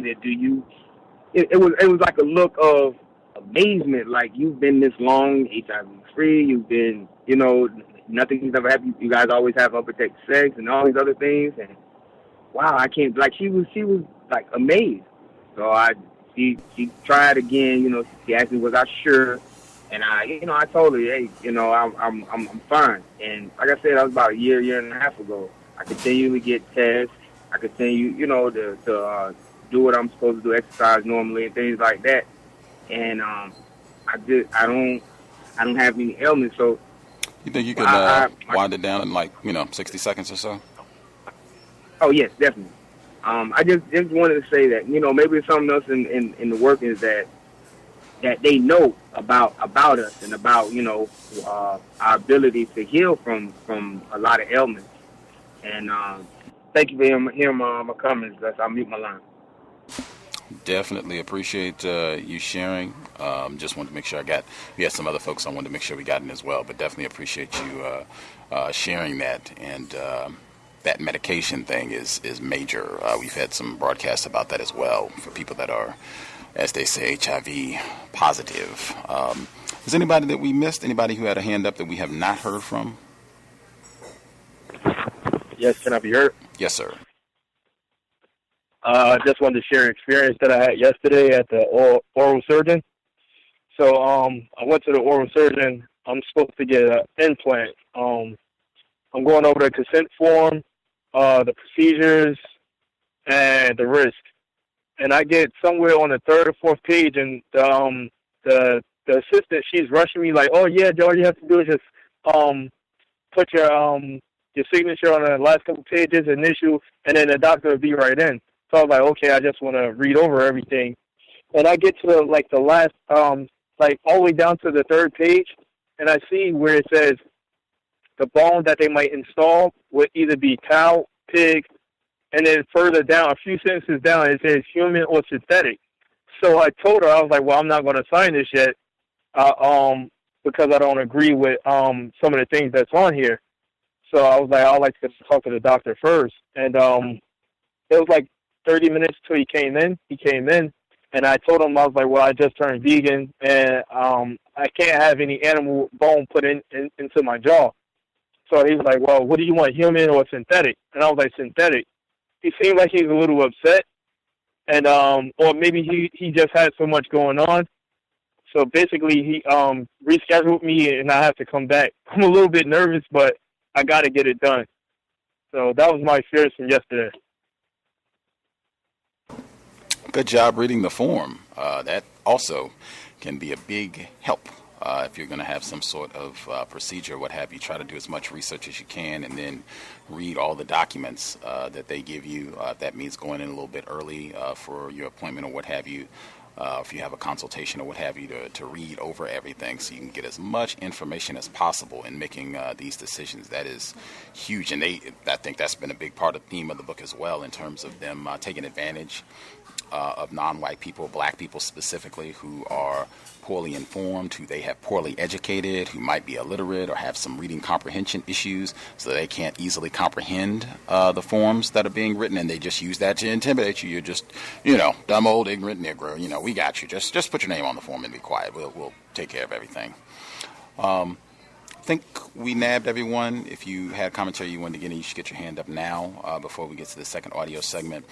Some of the quick things that I want to get in before we do so. This book, man, I have enjoyed it so much, but it almost has just been a referendum on visitors to the context of white supremacy over the years, when she was talking about the horrors, guinea pig kids, and the documentary on the horrors that the children in New York experienced, where they were just going in, and a lot of these children in foster care, which has popped up consistently over this text as well, where they don't have parents or guardians that are able to step in, intervene for them, and protect them. And she references him in her work and some of the research that he did. Liam Sheff, the infamous, he was on the program in 2009, and I think he might be one of the first guests that we had on the program to just storm off and leave. And he was right on the very first question, and I always point that out to people. I really make an effort anytime we have guests on the program to not talk with them in advance, because it's been my experience that it tends to be a much less constructive program when I talk to people in advance, white or non-white. I spoke with Liam Sheff for like 40 minutes. I told him the name of our program, context of white supremacy. This is what it's about, analyzing racism. And he says, oh, yeah, absolutely. That totally exists. Like, they're doing this stuff on the continent to keep black people from getting clean water when, they're talking all this other nonsense about it's AIDS and this and government corruption, when just clean water would solve a whole lot of the problems. And they make it so difficult. White people make it so difficult for them to get that and blah, blah, blah. And he's done all this research on them doing all these drug experiments on these black children. in New York. It's like, oh yeah, I mean, you talk about racism, like, oh my God, I mean, you see what they did to these children, it's terrible, blah, blah, blah. And we get on the program, and I just give him the definition, as I do with everyone, and he's buckets and buckets of words, and talking around it, and blah, blah, blah, and, you know, you've always got strife between different groups of people, and blah, blah, blah, blah, blah, and he can't even answer the question, and it just says, you know, forget it, I'm leaving. You can check out my work, I'm not even going to have this discussion. I'm like, we talked for 40 minutes, and I told you that it's like, this is what it means to be white. It was quite a moment in our early days. Like I said, this was 2009 when he was on the program, but whoa, we have done our work. I knew he was going to be popping up when she started talking about that, because he's generally one of the first people that folks reference when they talk about this incident in the history of New York, the AIDS research on these children from not that long ago, not ancient history. I really appreciate earlier in Chapter 13 her continuing to point out the racial disparities with all of this, and when they are talking about we have to lock someone up because they're not complying with the medical procedures that we have outlined, so we're going to lock these niggers up and make sure that they are doing it. Of course, they would not do this to white people. I thought it was great when she gave the contrast of how this was not done when it was white gay men in the 80s that were thought to be the source of the HIV contamination, that they did not do the same thing to them. Let's see, I appreciated also her making it very clear in terms of TB that this is not something that black people are genetically defective that is causing this problem, that this is really just racism, white supremacy that is producing the alarming rates of TB and other ailments.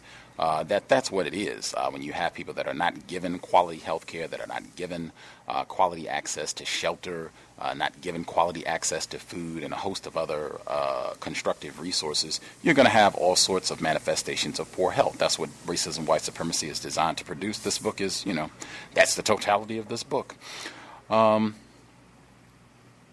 Again, the black and Hispanic, because she talked about that explicitly before. I am not sure if these quote-unquote Hispanic people, these could be black people too, or at minimum, this could be a much higher number, even if there are some individuals who are non-white and they use the label Latino or Hispanic, that this could be a much higher number of individuals who are black, highly melanated people. Maybe they're black and they speak Spanish, or they were born in Puerto Rico or Mexico or wherever the case may be, but these are individuals who would be considered black. I think that should not be understated, specifically since she talked about that directly earlier, not that even long ago in the text that we covered. I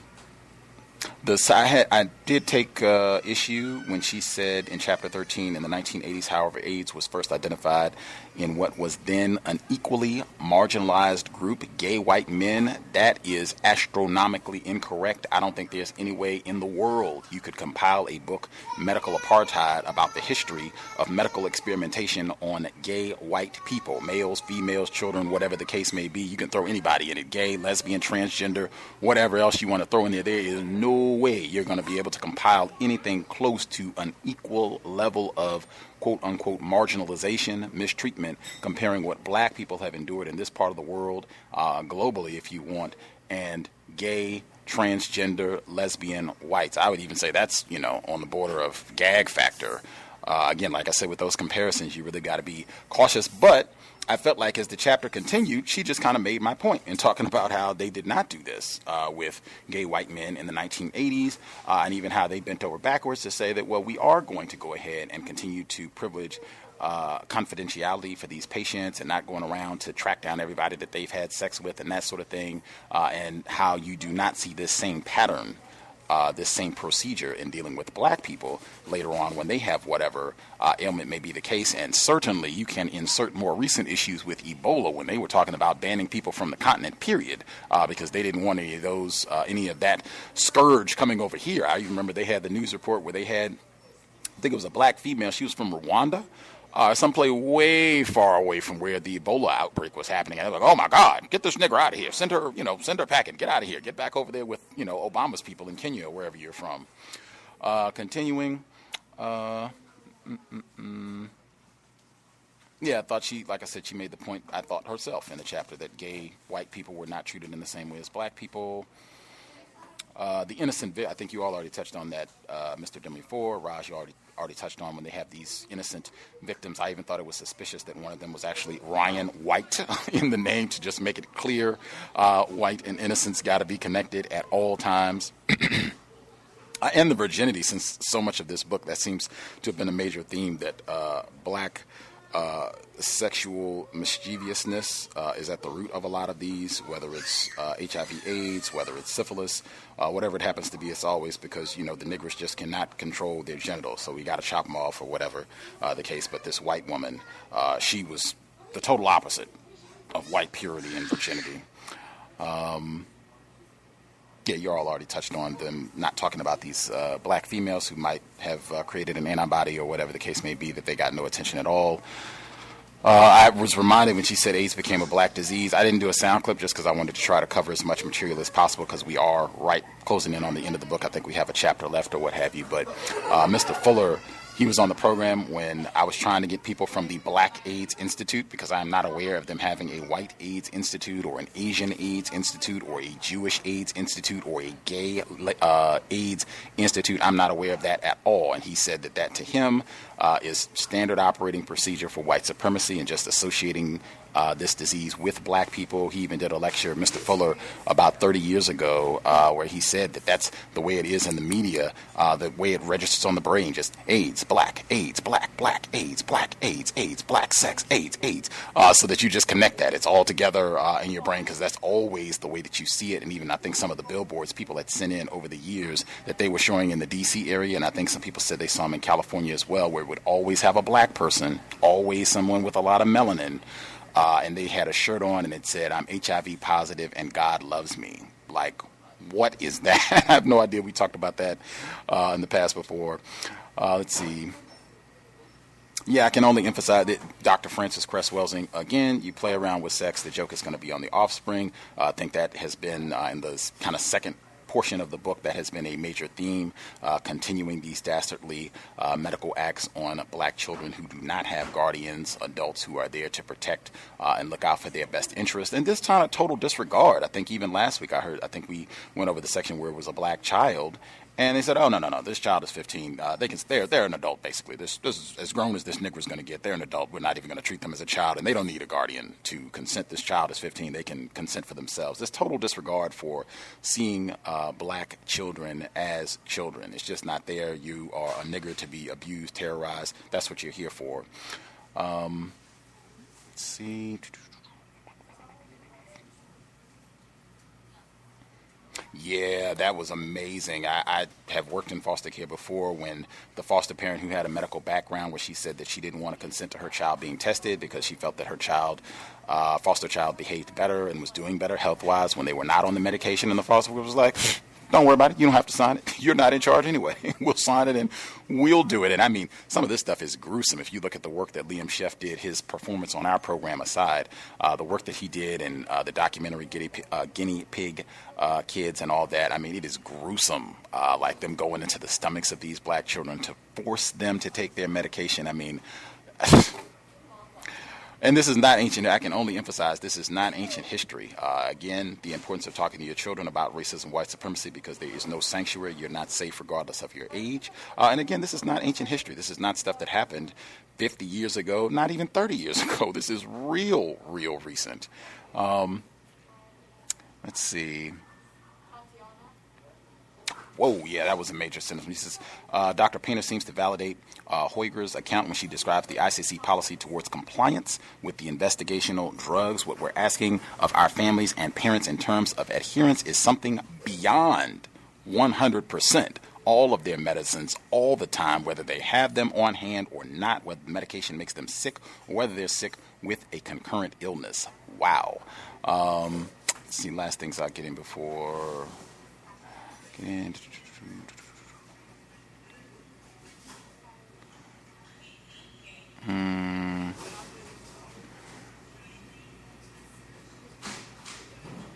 Yeah, I'll stop there. They always, even with the ACD, again, I have lots of suspicion around the drugs. We've done programs about that, but there's always some excuse as to why black people get inferior treatment or are withheld from anything that's going to be constructive. When they say the AZT, that whites were doubling their survival time by taking AZT, but they said that the black people, it didn't work out because we were just shiftless and lazy and just didn't take the drug or resisted doing it. Always some excuse to blame black people that is consistent within the system of racism, white supremacy. I will stop there.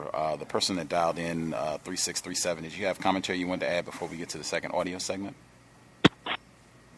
Hello, may I be heard? Yes, ma'am. Yes, that you said what I just wanted to bring up how they just took the form away from the parent and said, we'll sign it, don't even worry about it, we got it.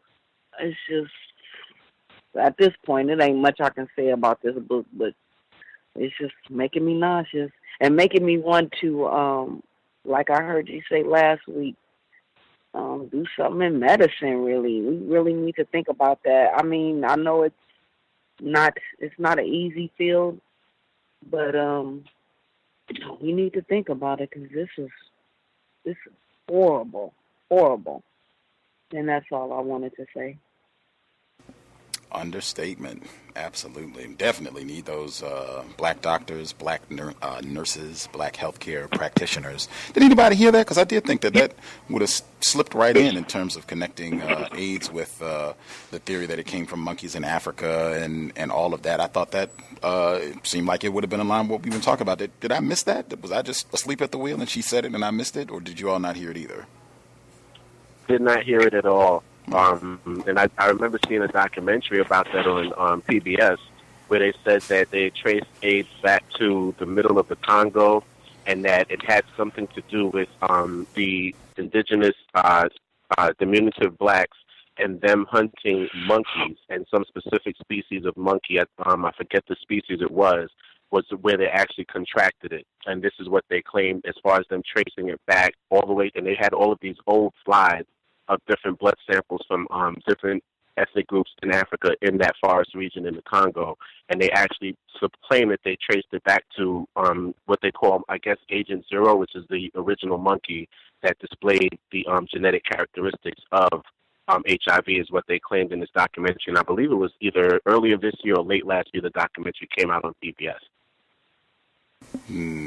Because that was right. I know this book was way before Ebola, but they were talking about that with Ebola too. About they're eating bushmeat or it's not anything to associate black people with apes. They're hanging out with their cousins or eating their cousins or having sex with their cousins, the gorillas, and that's just causing more problems for the niggers on the continent. That's every other week they have a new story about that. But yeah, I thought that she could have slipped that right back in. I'm going to check the references. She has a footnote about that. As we're doing the second audio segment. Anybody have anything quick, very concise that they need to get in before we get to the second audio segment, or are folks content for now? Yes, can I have one last thing? Yes, sir.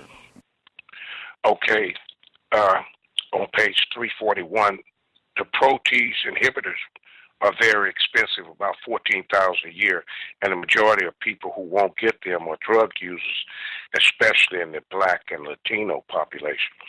Well, it just seems odd that the price of life-sustaining HIV medication has fallen dramatically since the fall of 2000 because of international competition between generic and proprietary drug manufacturers. Now the price of AIDS therapy costs as little as $140 annually and is within the reach of all African Americans. Now that is a 1,000% drop. I thought that was very significant, and whites did not do that here. It had to be competition internationally. I'll mute my line. Certainly not trying to help any black people. That even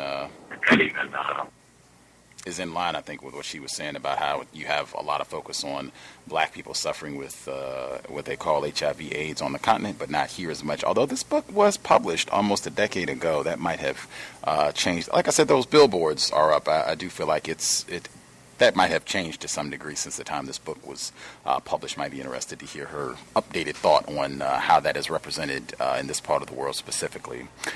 With that, if folks had anything else that they wanted to share, if you could just make a note, we'll have time once the second audio segment concludes. We have made phenomenal time in this book. I thought we were going to be on it much longer, but we have zipped right through. We're on Chapter 14, very beginning of Chapter 14, The Machine Age, African American Martyrs to Surgical Technology. Once we're done with this, we'll have our session where we can discuss, and if anything got left out that you didn't get to share right now, we'll make time for it then. Context of White Supremacy. This is Harriet A. Washington's Medical Apartheid, audio segment number 2. Chapter 14. The Machine Age. African American Martyrs to Surgical Technology. It was cheaper to use niggers than cats, because they were everywhere and cheap experimental animals. Harry Bailey, M.D., c. 1977, on his neurosurgical research at Tulane University. It has become appallingly obvious that our technology has exceeded our humanity. Albert Einstein. James Quinn was only 52 when he died in 2002, but he had suffered as no man had ever suffered before. No one had ever been implanted with the same version of an experimental artificial heart, and no one had suffered his constellation of dread sequelae. He was apparently doomed by heart failure within 6 months, so on November 5th, his wife, Irene, said that Quinn had agreed to be implanted with an artificial heart that was intended to make him freely mobile, and that was described to him as his last chance at a meaningful life. His surgeon, Dr. Lewis E. Samuels, spoke triumphantly of Quinn having lived with his Abiacore artificial heart longer than anyone had expected, 9 months. But Irene remembered James's post-surgical experience as a life extended, but overrun by pain, disappointment, and despair. Quinn suffered a stroke the very next month that weakened his left side and left him with a tentative, halting gait. He soon grew unable to walk even short distances. A deeply religious man, he had hoped to go home to his wife, family, and church, but instead he remained tethered by exhaustion to a bed in a hospital suite, bound by a medical lifeline that sustained him, after a fashion, through a series of strokes and pneumonias. Quinn himself, when asked about his life with an artificial heart, was unambiguous. "This is nothing like I thought it would be. If I had to do it over again, I wouldn't do it. No, ma'am. I would take my chances on life." Finally, Quinn lay brain dead, which, as the doctors explained to Irene Quinn, simply meant dead. Her husband's brain was already gone, dooming any attempt to resurrect his body, they said, and the Abiacore heart still beat only because it was a machine whose computerized power source fueled its futile rhythm. All that remained, the doctors told Mrs. Quinn, was to unplug the machine from the insensate body that would never again think, move, feel, see, or speak. So Mrs. Quinn gathered her minister, friends, and family to join the surgical staff in the 8th floor cardiac ICU. After Quinn's minister gave a brief eulogy, his cousin sang the Lord's Prayer, and Dr. Samuels had his nurse turn off the console that supplied power to Quinn's heart. Suddenly, Quinn sat bolt upright and thrust his arms out as if to the heavens, before crossing his hands and lying back down. "You're killing him!" screamed Irene Quinn. "He wasn't ready." Mrs. Quinn maintains that she and her husband had been deceived by the Abiacore Corporation, by the doctors who implanted the heart, and even by the patient advocate who was charged with helping them to negotiate the experimental treatment procedure. The advocate was supposed to explain to the Quinns what life would be like with the experimental device implanted. But Mrs. Quinn now says that the patient advocate was actually an advocate for the hospital and the company, not for her husband. She sued Abiacore, and in June 2003, she and the company reached a $125,000 settlement. Hope and Artifice. James Quinn was the second of 6 patients to be implanted with AbioCor hearts, and the second to suffer strokes. Robert Tools, who was also black, received the first model in the Jewish hospital in Louisville, Kentucky, and died in July 2001, 5 months after the implantation.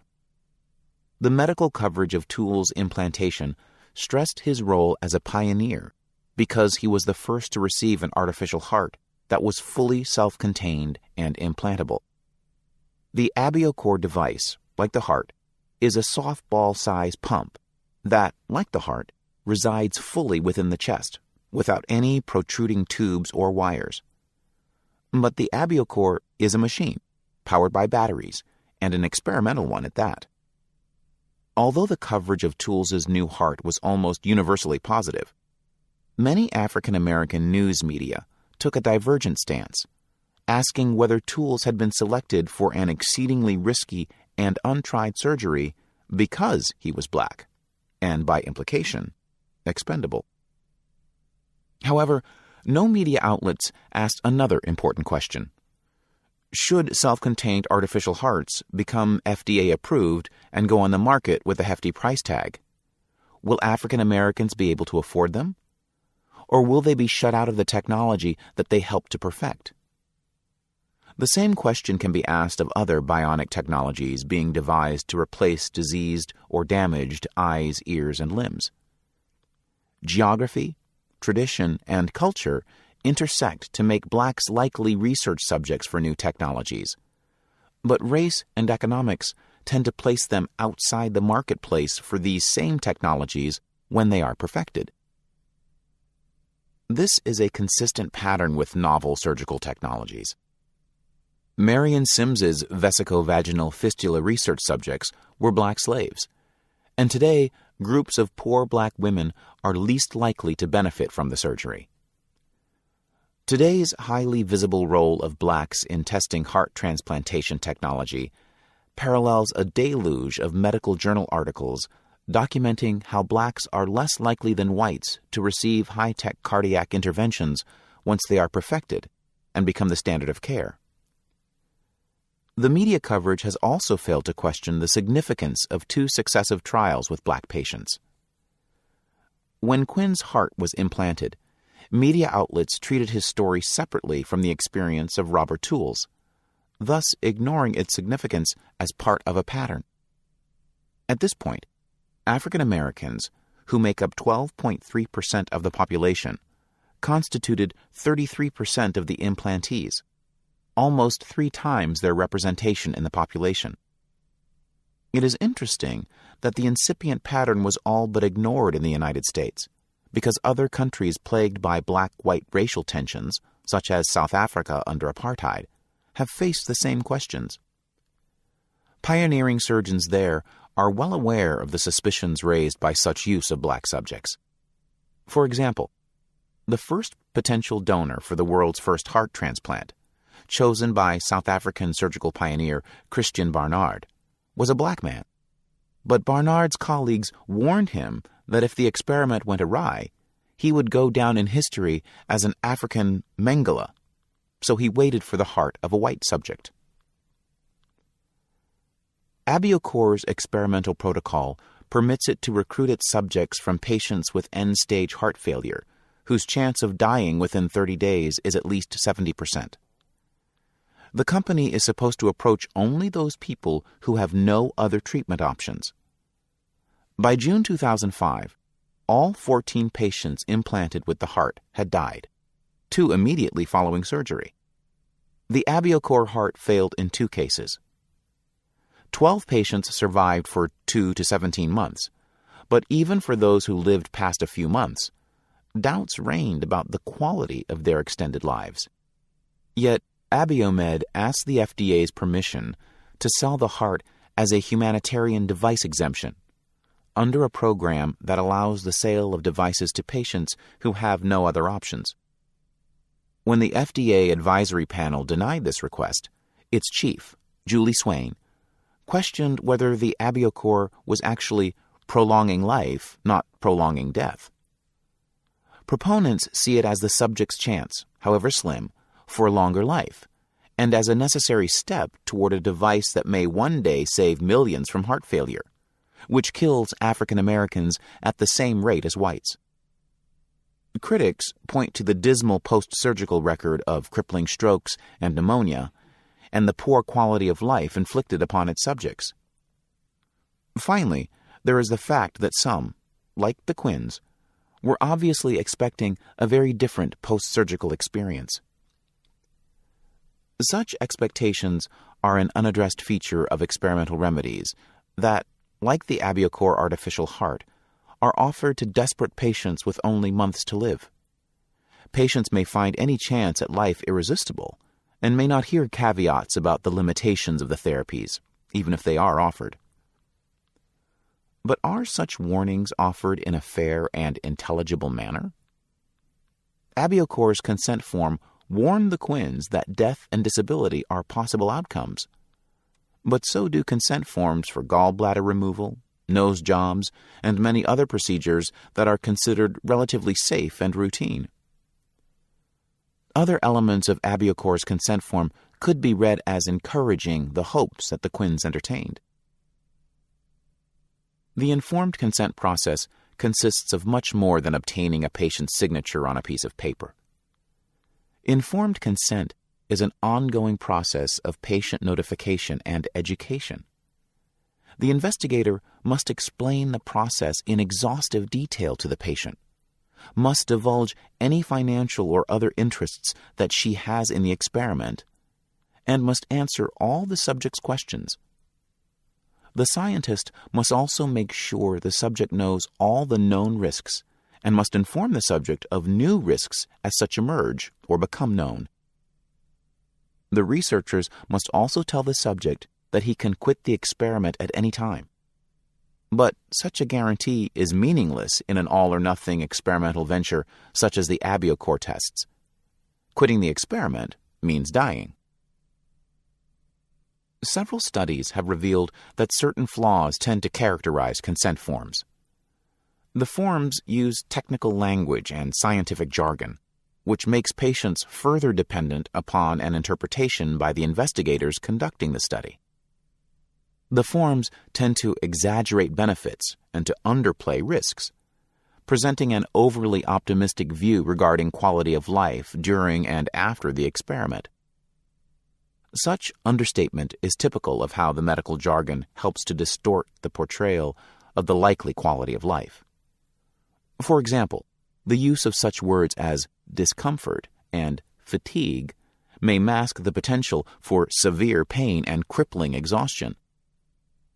Such errors can mislead patients like James Quinn into unmet expectations from their experimental devices. But most of all, when the desperately ill are confronted with extreme measures and heroic experimental ventures, they risk confusing research with therapy, and so do their doctors. Patients rarely understand that physicians conducting the research are primarily interested in the research, not an individual patient's survival and quality of life. Witness the disparity between James and Irene Quinn's despairing assessment of Quinn's tenure on the AbioCor heart. This is nothing like I thought it would be, and his physician's buoyant claim that Quinn had survived for 9 months. AbioCor also took a step that escalates the ethical debate. It asked the FDA to approve the experimental implantation of artificial hearts without the informed consent of the patient. The company wished to expand its pool of subjects by widening the experimental criteria to include patients who suffer massive heart attacks, even if they are unconscious or otherwise unable to consent. The AbioCor company said it will encourage patients to select a health proxy, who is usually, but not always, a relative, to offer consent on the part of the patient. This, however, is not consent by the patient, and moreover, it is an unprecedented and wholly inappropriate role for a health proxy, who assumes responsibilities that devolve around therapeutic treatment decisions, not those that relate to radical experimental devices. African Americans are at least 20% less likely than whites to select a health proxy or to elect any type of advance directive. Therefore, even in the scenario promulgated by ABIOCOR, an African American is more likely than a white to be implanted with an experimental artificial heart unwittingly and without input from any trusted person who speaks for him. Such a step would be an unconscionable erosion of informed consent, and it would disproportionately affect African Americans, who are least likely to have a health proxy and are most likely to be treated in an emergency room. It would also be dangerous, because although the company had hoped to begin marketing the heart in 2005, technical problems haunt the ABIOCOR heart. The hazards of the ABIOCOR heart were illustrated by the September 2004 death of Don Graham, the 13th person implanted. After only 5 months of implantation, Graham, a white subject, died as a result of an unspecified malfunction of the device, according to the ABIOCOR official Andrea Ten Broek. The 14th patient implanted died in 2004. The implantees lived for 6 months on average, and only one ever left the hospital.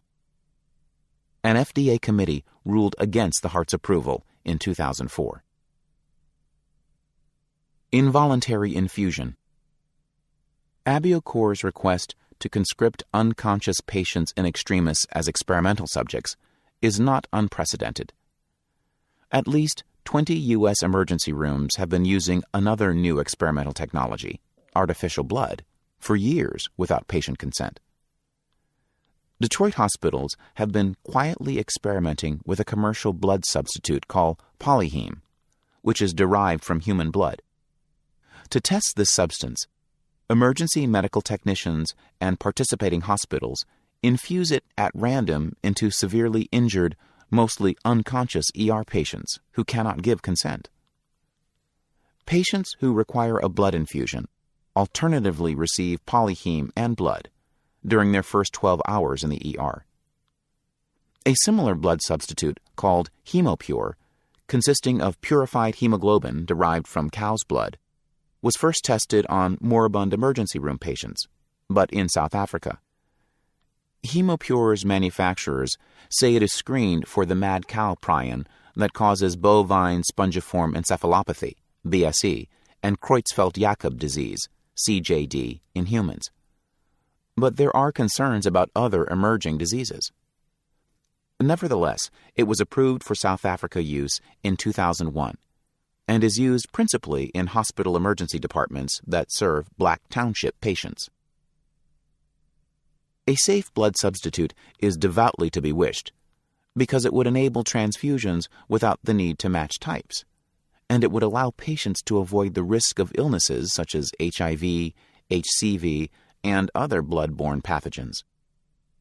People with sickle cell anemia who need transfusions will face no hemoglobin incompatibilities, and surgery will become safer for Jehovah's Witnesses, whose religion prohibits the ingestion or infusion of blood. A safe blood substitute will replenish the stores of blood banks, which run low with regularity in large cities, and will serve ambulances that cannot stock blood because of its 42-hour shelf life. HemoPure lasts for 2 years at room temperature. But administering substances such as polyheme at random to accident victims and to emergency room patients without their permission is a troubling step.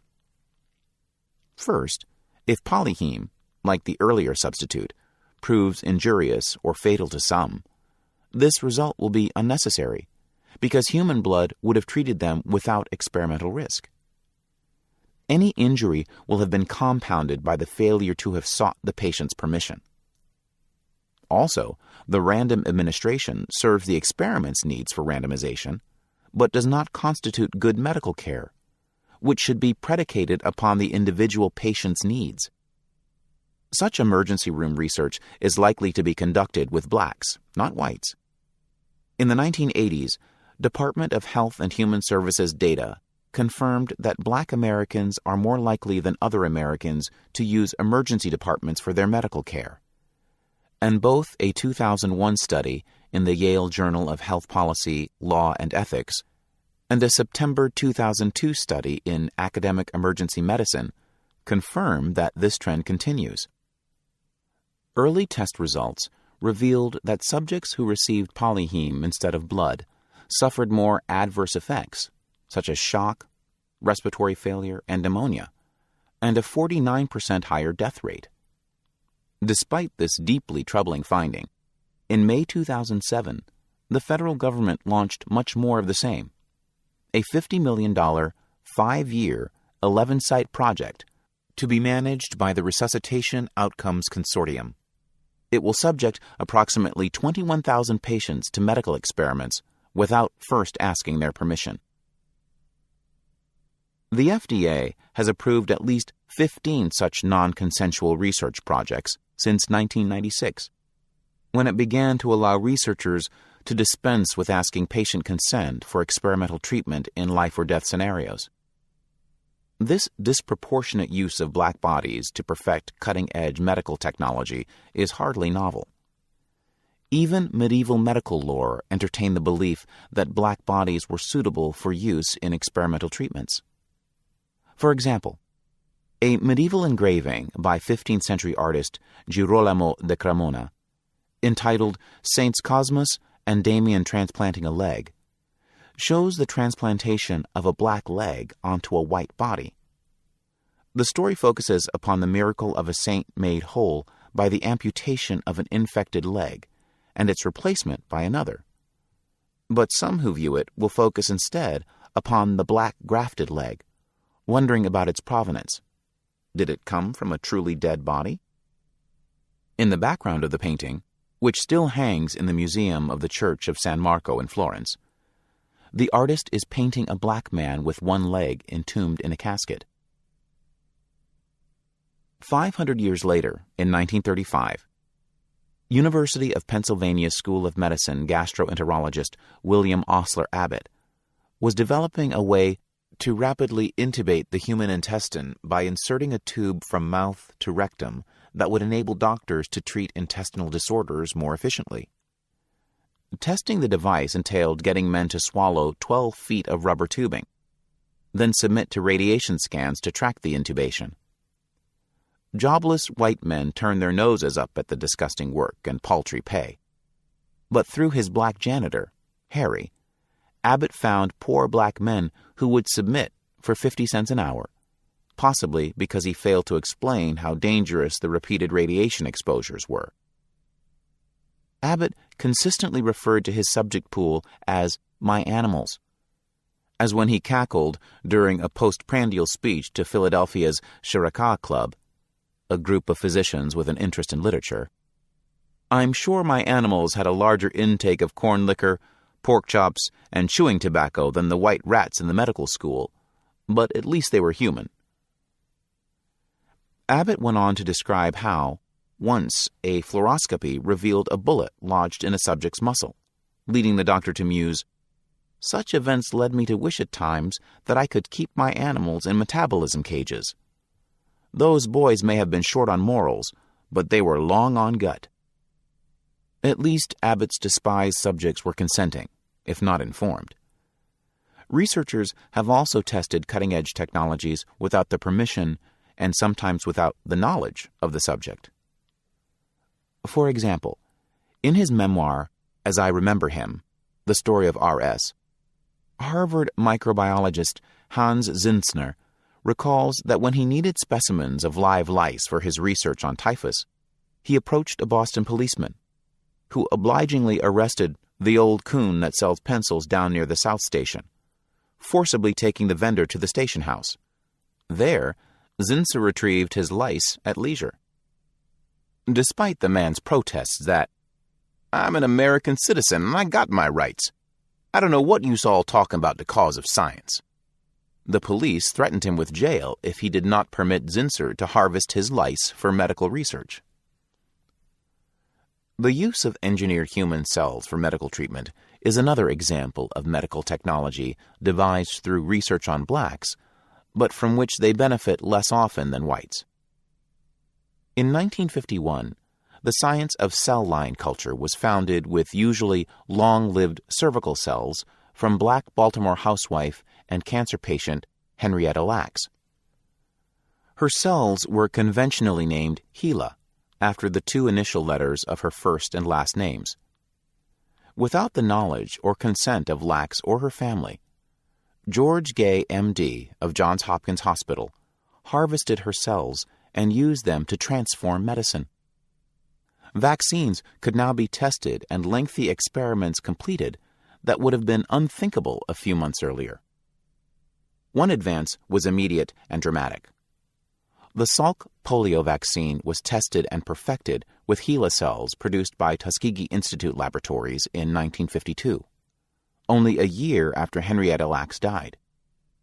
Today, the science of cell line culture has enabled cultivation and therapy with stem cells, immature cells that can develop into many other types of needed cells, including red blood cells, white blood cells, and platelets. Today, many Americans and most scientists hail research with stem cells as the key to taming disease.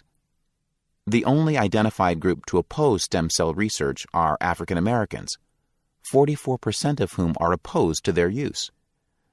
This attitude may be driven by the racial disparity in current stem cell treatments, such as bone marrow transplants, because African American patients are less likely than whites to match with a donor. In the 1950s and 1960s, some surgeons still were quite candid about using black bodies bought cheaply for testing for new technologies. In 1955, Dr. Harry Bailey was a promising and ambitious young Australian psychiatrist who was remembered by friends and foes alike as possessed of a prominent arrogant streak. As a World Health Organization traveling research fellow, Bailey had worked in several countries and in Chicago before he arrived in New Orleans for a fateful collaboration with Dr. Robert Heath at Tulane University. Dr. Heath offered Bailey a researcher's dream: bold, adventurous projects, a surfeit of docile black subjects, a cadre of researchers as ambitious, arrogant, and ruthless as himself, and a deluge of funding, courtesy of the Central Intelligence Agency, which equipped, oversaw, and bankrolled their research. The CIA charged the researchers with conducting extensive, ambitious mind control research because it was concerned that the Soviet Union and other U.S. enemies might have learned to control behavior via brainwashing. Among their many science fiction neurosurgical exploits was the array of electrodes that Bailey and Heath devised and then implanted into the brains of black subjects for as long as 3 years each. The team used the electrodes to deliver charges to the limbic system of the brain. This group of related brain structures includes the amygdala, the hippocampus, and the septum, which are key to emotions and judgment. By stimulating these areas, Bailey evoked pleasure, pain, joy, anger, sexual arousal, and other powerful emotions in his black subjects at will. The electrodes were designed to facilitate stimulation of the brain's pleasure centers, either by a remote operator or by the subject himself, using a transistorized self-stimulator unit worn on the patient's belt.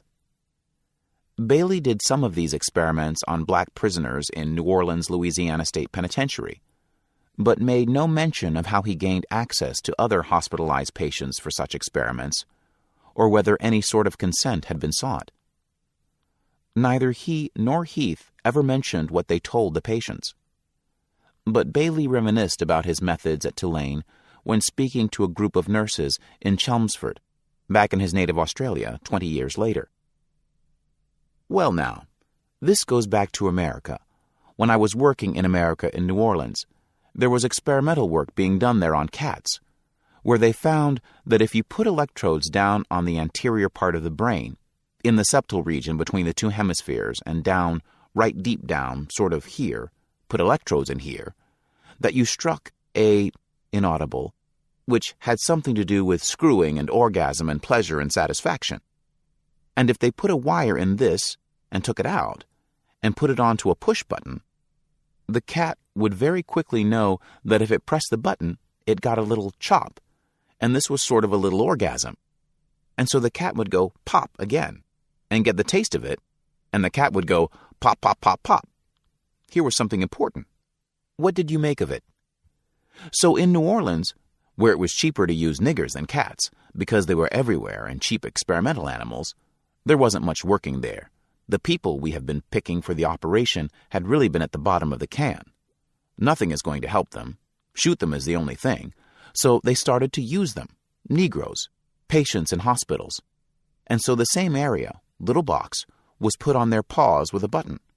They just went around, pop, pop, pop, all the time. Continuous orgasms.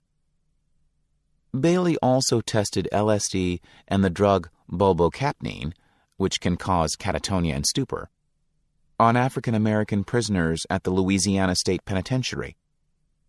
According to one CIA memo, the agency wished to know whether bulbocapnine could produce aphasia, the loss of speech, anesthesia, memory loss, or a sabotaging of willpower in persons with a weak type of central nervous system. Decades later, some survivors sued the federal government and the CIA, which settled out of court and agreed to pay $750,000 to 7 former mind control victims. After his return to Australia, Bailey opened a deep sleep therapy clinic for depression and a wide variety of other psychiatric complaints at Chelmsford Hospital in Sydney, which he operated between 1963 and 1979. The deep sleep therapy technique is a misnomer for patient abuse that Bailey practiced by placing thousands of patients with a wide variety of psychiatric symptoms into a barbiturate-encased coma for 2 weeks, during which time he administered repeated electroshock therapy and implanted electrodes and even metal plates into many of their brains without their knowledge or consent. Many patients deteriorated dramatically, but they learned only years later from news accounts what their doctor had done to them. He sexually abused some of the women patients. Scores of patients died, although Bailey concealed the true number by arranging for many worsening patients to be shipped off to other hospitals, where they died without ever regaining consciousness. Australian courts attributed at least 65 of his patients' deaths to unlawful and negligent treatment. But rather than face a criminal trial, Bailey committed suicide in 1985 with Tuinol, a barbiturate that he had used to destroy the minds of his victims. In his 1967 work, Human Guinea Pigs, physician Morris H. Papworth chronicled the use of black subjects to perfect new medical technologies. For example, he described an event in the 1962 experimental perfection of the new technique of translumbar aortography. A 31-year-old negress had abdominal pains and urinary symptoms, and because the diagnosis was in doubt, it was decided to submit her to aortography. However, the needle, instead of entering the abdominal aorta, was accidentally pushed into the spinal canal, and the contrast medium was injected into the meninges, the protective covering of the brain and upper spinal cord. 45 minutes later, severe lumbar pain was followed by convulsion, and the patient died in 2 hours. Post-mortem showed a tuberculous left kidney, which could have been successfully treated. This chapter has described how, in a sparsely examined subtext of surgical research, African American bodies have served to refine technologies from vesico-vaginal fistula to artificial hearts. But unfortunately, once perfected, the distribution of that technology has not been colorblind. Blacks are likely to have less access to the technology. Safe, non-exploitative research into surgical technology is in everyone's best interest. But for African Americans to remain open to such research, medical policies and practices will have to do a better job of shielding Black Americans from abuse. And they certainly have no interest in doing that. Context of white supremacy, I'm almost at a loss for words. I think that is the second time in the course of reading this book that I have been rendered speechless. We will get to folks who would like to share. The number to dial is 715-3640. I know one thing I can say.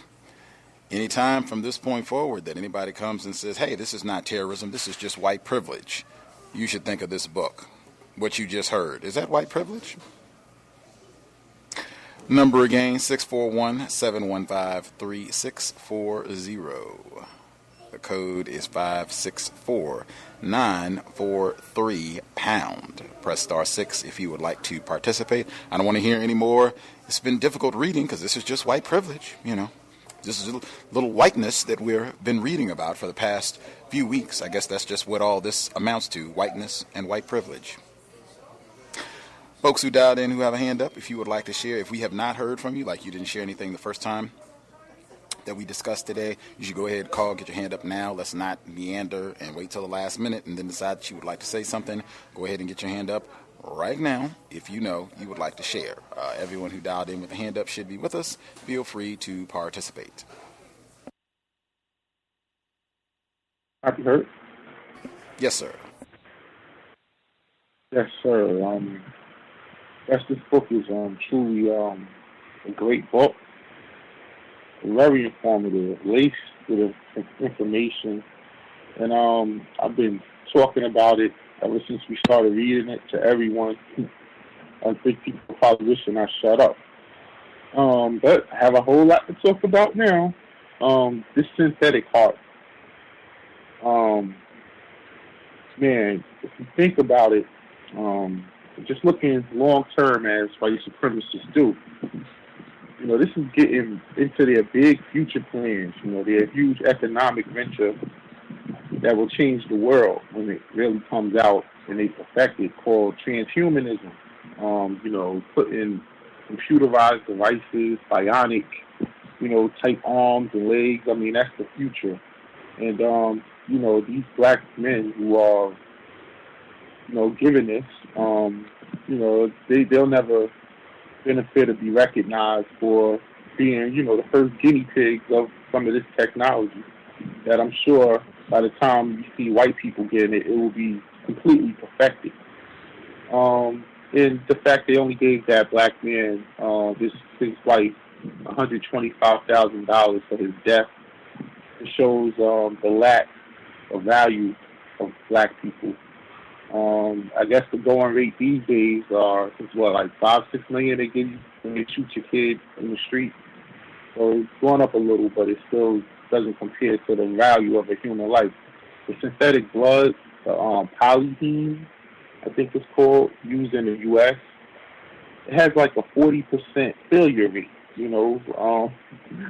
Where human blood would have a much higher success rate. And I think that's done intentionally. In South Africa, they're giving another type of synthetic blood. I can't remember the name, but it comes from a cow blood. And it's so synthetic, it could be unrefrigerated for 2 months and still be used. I mean, they're putting this inside of people. And that's where my antenna goes up, because I always contest that white people's blood is no good. They need our blood to survive. And I think that's a huge reason why black areas with nothing in it will always have a top-notch hospital and a huge crime rate.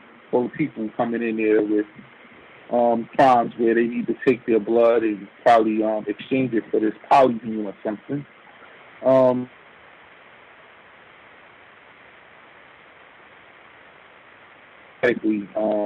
The blood banks have come up like crazy. You're not shooting each other. We need your blood.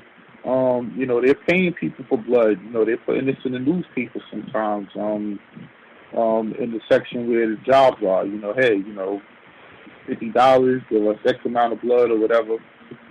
Sometimes I see the flyers in the train station. Yeah, definitely. All black people that on the flyers, they're not trying to get white people to give blood. They're always trying to get black people. And I think black blood in South Africa may be their most valuable resource, the most valuable export. They sell to Europe because Europeans can't donate blood in the U.S. It's a certain hemoglobin, such and such, they're not allowed. They ask you that on the flyer. If you've been to Europe, before you know you can't give blood, and they cannot come here and give blood. The black human body, you know, they do the same thing to Africa. You know, they pillage the land, like they take up the resource, let's just say aluminum, and by the time they package it, you know, no one there could afford aluminum for you. And here they are coming up with all these surgeries using the black people as the guinea pigs, and by the time they perfect it, and it's going to be available for everyone to get, no one black is going to be able to get it. You know, it ain't going to be covered by Obamacare, I'm sure.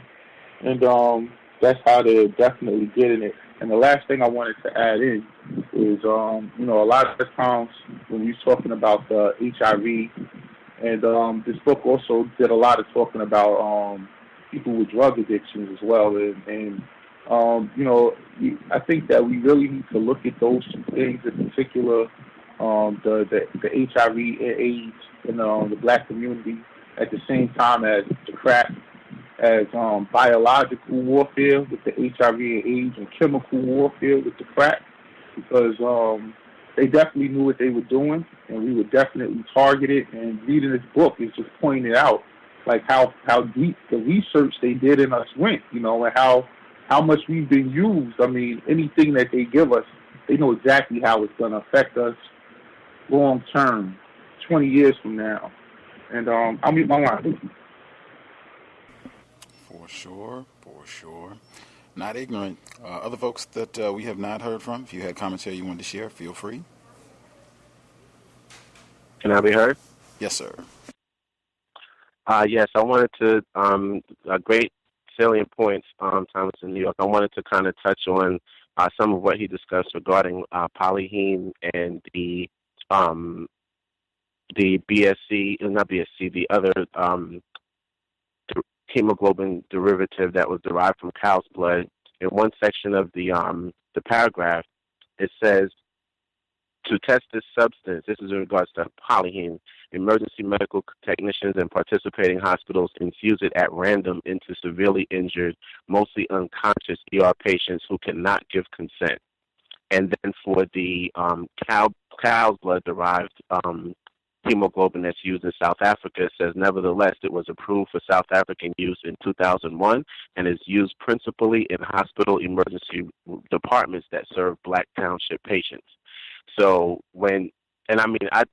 this makes me thank the Creator. I never went to the hospital in a severely damaged situation, whether it's a gunshot wound or any other severe injury where you had to get a blood transfusion of anything of that type, because you never know what they're giving you. Again, with the polyheme, this is being randomly provided to people who are unconscious and are not giving consent. And this knowingly, like Thomas was saying, knowingly that this has a 40% success rate. And then, of course, with South Africa, it's an animal, a mammal, another animal, but a mammal derives hemoglobin that they use basically in black areas and probably only in black areas. And then we wonder why certain diseases are basically transmitted interspecies. I mean, first you have the STDs like gonorrhea and syphilis, which were transmuted to blacks and other non-whites via rape sexual contacts with white people who were actually practicing bestiality with dogs and sheep and cattle and horses and all kinds of animals. And then you have these same creatures taking blood from animals who carry very dangerous diseases like mad cow disease, and then they claim that they're screening the blood for mad cow, but yet they're still giving it to black people. So, I mean, geez, that's just as sick as it gets. And then on the following page, on 350, I think it's 353, it says early test results reveal that subjects who received polyheme instead of blood suffered more adverse effects such as shock, respiratory failure, and pneumonia, and a 49% higher death rate. Despite this deeply troubling finding, in May 2007, the federal government launched more of the same, a $50 million 5-year 11-site project to be managed by the Resuscitation Outcomes Consortium, and it will subject approximately 21,000 patients to medical experiments without first asking their permission. Again, this is something, like I said, even with my father-in-law, I brought up the fact that these people are doing things to us without our consent. And it's really horrifying to think of what they could be doing if you go in there for something seemingly simple and routine.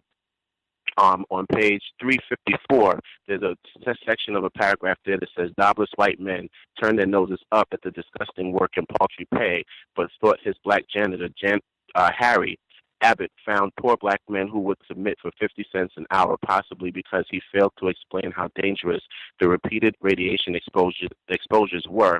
Abbott consistently referred to his subject pool as my animals, as when he cackled during a postprandial speech to a Philadelphia Chiraka Club, a group of physicians with an interest in literature.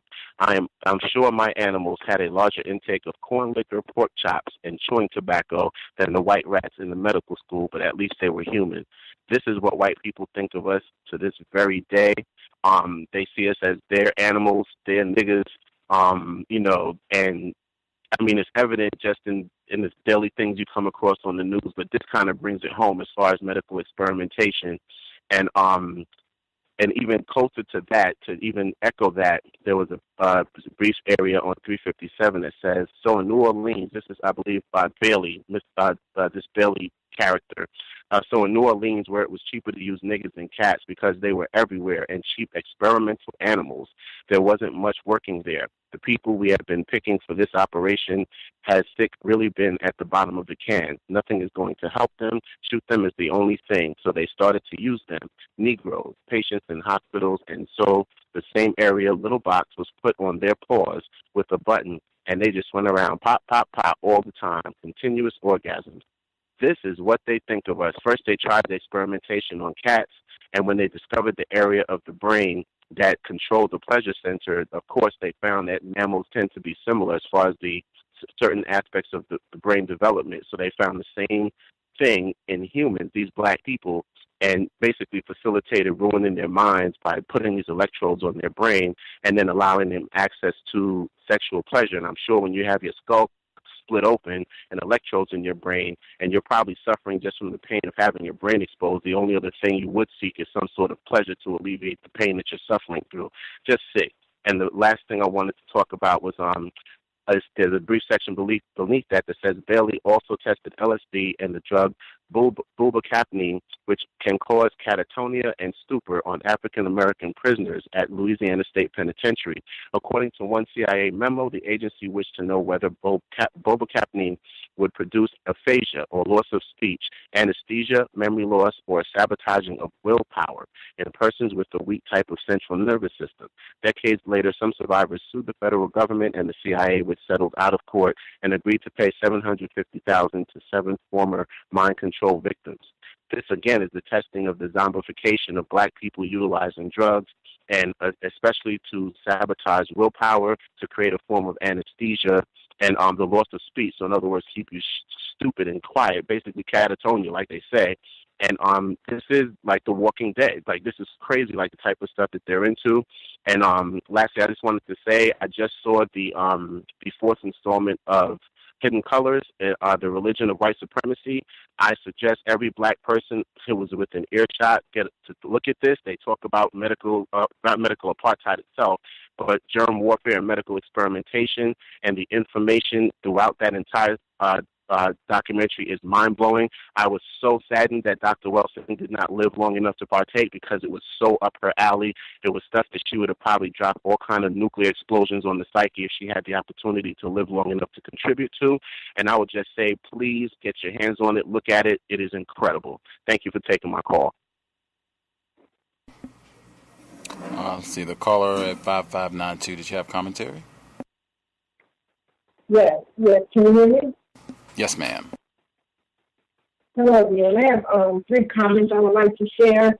First, I want to commend Thomas for standing up to the medical field and protecting of the families, and it's quite honorable on your part.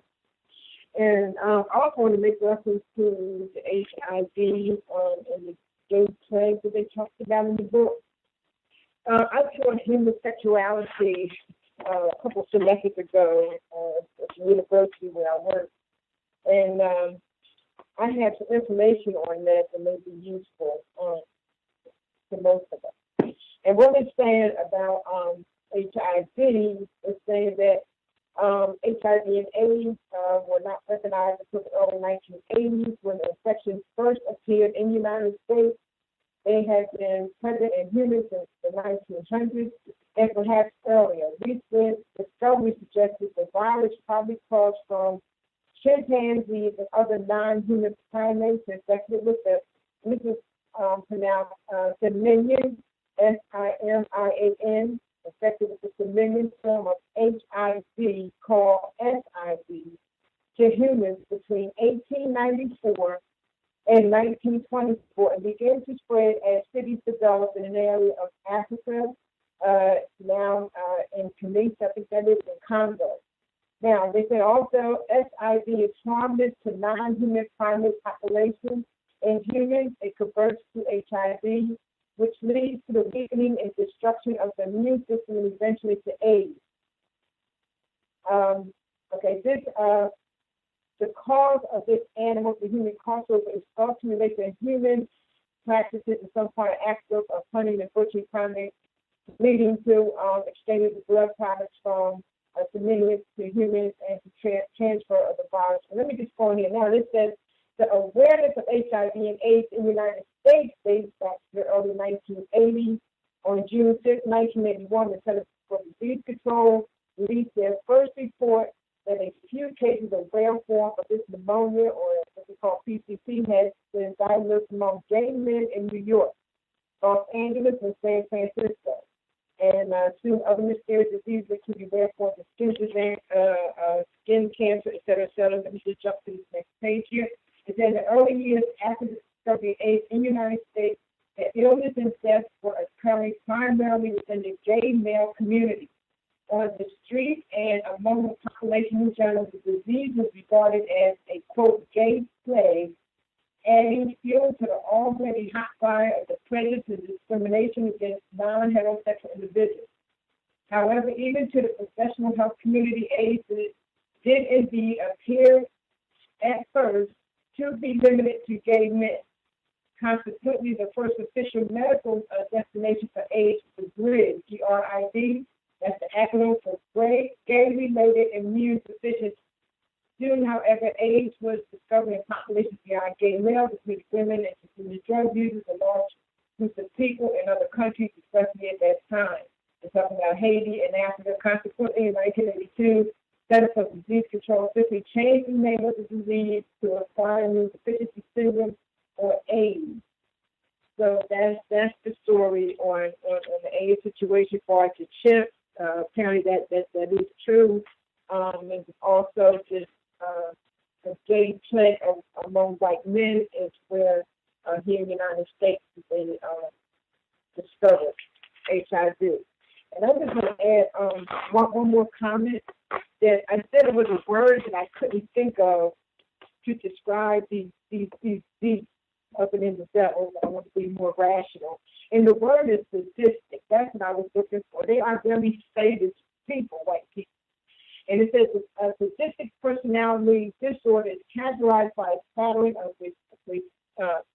of cruelty, aggression, and demeaning behavior, specific case a business of deep-seated contempt of other people, and an utter lack of empathy. Some sadists are utilitarian.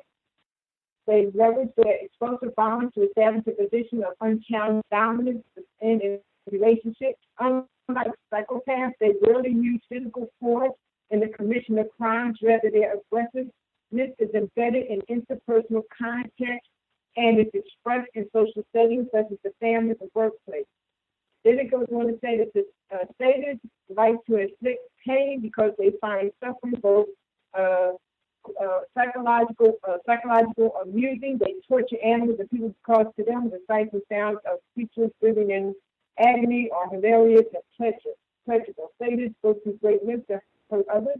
They lie, they commit crimes, they even make personal sacrifices merely and to enjoy the cathartic moment of going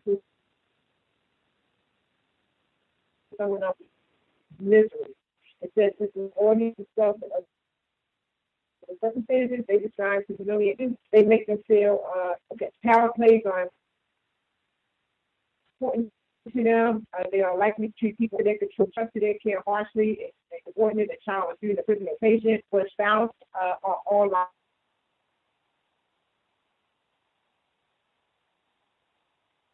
disciplinary measures. And it just says that how they master abuse by practicing, they terrorize and intimidate even their nearest dearest doing and so forth. So those are the 3 comments I want to make. One was on Thomas, I congratulate you again. One was on HIV, and the other word I was looking for was specific, with psychopaths pale in comparison to someone who is sadistic. Thank you for taking my call. For sure. Are there other folks that we have not heard from who had commentary that they wanted to share?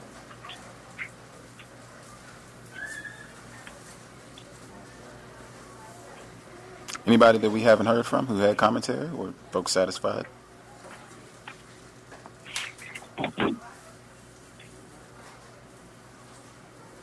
I'll assume the other folks are satisfied, at least for the time. Again, we are almost at the end, so I hope people are not thinking, oh, I'm just going to wait till we get ready to end, and then I'll just get my hand up and I can make my comments during the last minute or so.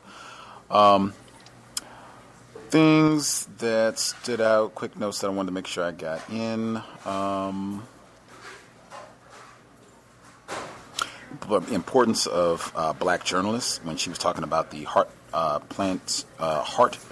transplant, the artificial heart that Mr. Toole got, that the mainstream coverage was generally positive. She said that the black journalists, that they took a different stance, asking whether Mr. Toole was selected for this exceedingly risky and untried surgery because he was black and by implication expendable. Outstanding job using logic, black journalists. Next thing, I just pointed this out because I think this was brought up before in our study session in terms of white people doing things to trick you, to make it seem like you consented, and that wasn't really the case. And I said that I think it's important that just in a system of white supremacy, I'm in charge. I have more power. I don't need to do that if I want to. If I really want to do it, I don't need to even lie or trick you to make it seem like you consented and maybe you didn't understand, or we use words that you didn't grasp, or you have some reading difficulties, or we switch things around. Sometimes it's whatever. We don't even give the pretense of making an effort to get consent. We're just going to do what we want, and then, we didn't get consent, and what are you going to do about it? And I think she's given tons of illustrations of that, not just this week, but throughout the text that we've been reading. I thought it was great when she pointed out that the consent forms that some of these other black people where they got this artificial heart that was dangerous and experimental, they hadn't really tried it out yet, that the consent form was kind of vague, and they didn't include that if you choose to withdraw from this experiment that you're going to die, that it'll be too late, and, tough noogies if you didn't ask enough questions during the phase, during your consultation about all this, that's on you. Too late, nothing can be done about it now. I think white people do this in general in relation when they are coming to quote unquote help you, and just about white people's conduct in general, where she says the forms, where they're talking about these consent forms for these artificial hearts and what have you, the forms tend to exaggerate benefits and to underplay risks, presenting an overly optimistic view regarding quality of life during and after the experiment. Such understatement is typical of how the medical jargon helps to distort the portrayal of the likely quality of life. That is standard operating procedure for whites, using a lot of flowery rhetoric and euphemisms and just being very deceptive and skillful with words. I think we really need to have a much deeper comprehension of what we mean when we say forked tongue or that white people lie. This is white people lying when they deliberately use words so that you are confused, so that you don't have an accurate understanding. That is lying, not just, if I owe you $100 and I say, oh yeah, I owe you $50. Yes, that's lying, but I mean a master deceiver. There are many layers to the deception, and I think we've got a lot of that in the text as well. We got that about the consent.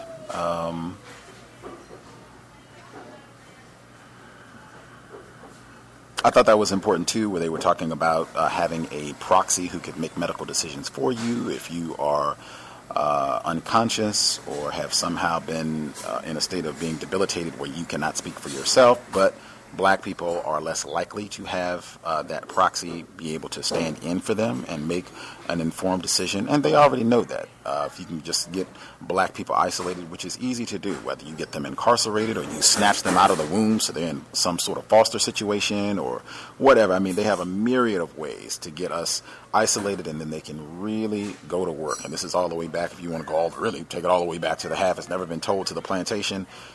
That is one of the things that they have easily the power to do, and that is breaking apart, quote-unquote, black families and separating us. Thought it was when she was talking about the experimental pseudo blood derivative that they were making. Of course, we're going to go to Detroit. The Flint water crisis, the fake blood in Detroit. Yes, anything that we want to make out and try any experiments. Where are the niggers? Point us to the niggers and we will get cracking.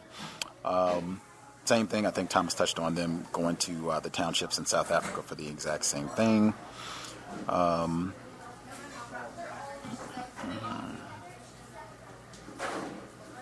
Let's see. I think Roz already touched on the portion where the poor white men turned up their nose. This is another one that's, I mean, it is absurd. It's inaccurate. It defies logic when they try to insist that there is some sort of class analysis that accurately captures what's happening on the planet. Clearly, that is not the case. I do not think you're going to be able to as easily compile a book of medical apartheid against poor white people. Yes, I'm very aware poor whites have been sterilized, and some of these prison experiments have went after poor white people, but clearly the most egregious, the most barbaric, if you want to even call them experiments, terroristic acts under the guise of medicine, have been reserved for black people. That's a point that she's made repeatedly throughout this book. Even when they have done some of these tests and included whites, a highly disproportionate amount of them have been on black people. And in this case, poor white people knew, like, there's no way I'm going to be swallowing some tubes and allowing you to have some device in my brain and all that. Like, whatever. I am white. I will, be able to get my nickels however I come by them. And I would strongly suspect that even if you are a black person and you have a few coins, that is not going to save you from a lot of these procedures where they just take advantage of black people. Let's see, moving forward.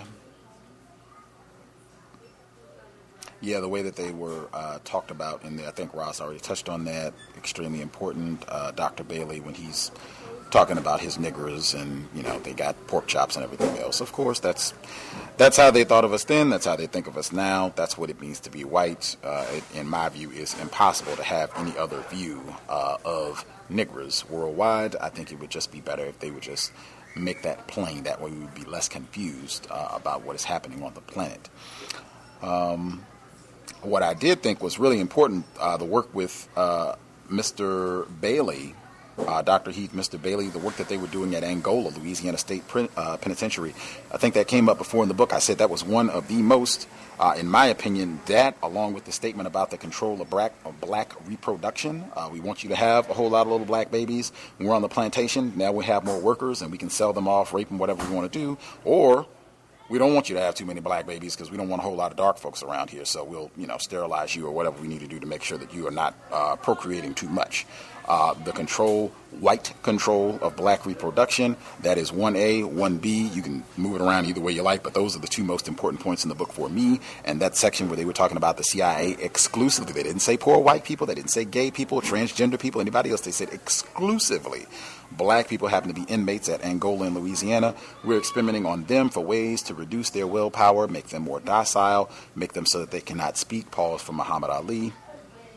I think that is astronomically important in talking about the maintenance of a global empire of white terrorism. Anything that we can do that will make niggers easier to control. If we can find out new medications, things that we can dump in the water, Flint, things we can put in the food, whatever it is. And I think even the next chapter that we're going to read is American Bioterrorism Targets Blacks. That's the last chapter in the book that we'll hit next Friday. But I thought that was equally important. One of the most important things in the book, this is not white privilege what we're talking about. This is organized terrorism warfare in all areas of people activity on into eternity. We have no intention of stopping. We're looking for ways to make sure that this is permanently in place. If that means severing a Negro child's brain at 2, then that's what it means. Oh, well, we're gangsters about scientific gangsters and terrorists about this. Sadists, all of the terms would apply appropriately. Let's see. Black people in New Orleans been catching it for a long time. That they tested LSD. Some of this was in John Potage, the black FBI's war against Tupac Shakur and black leaders. These drug tests, LSD and cannabis and methamphetamine or whatever else they concoct in their labs to test on Negroes. I thought that was extremely important, should not be taken lightly. That's the sort of thing we should keep in mind when they get real excited about saying we need to legalize all drugs, cannabis, and anything else that they've got in their warehouses. And I did not want all that to within everything that was being discussed in terms of what this race soldier Bailey did within all of that and his testing and calling black people niggers and everything else, animals, comparing them to cats. It seemed like the cats had more value. Cat lives matter, not black lives. That he sexually abused some of these patients. Not that I'm surprised, but this is the sort of thing that we should keep in mind anytime the white guest that I've asked on the program is the rape of black people. Is that a fundamental central aspect of white culture?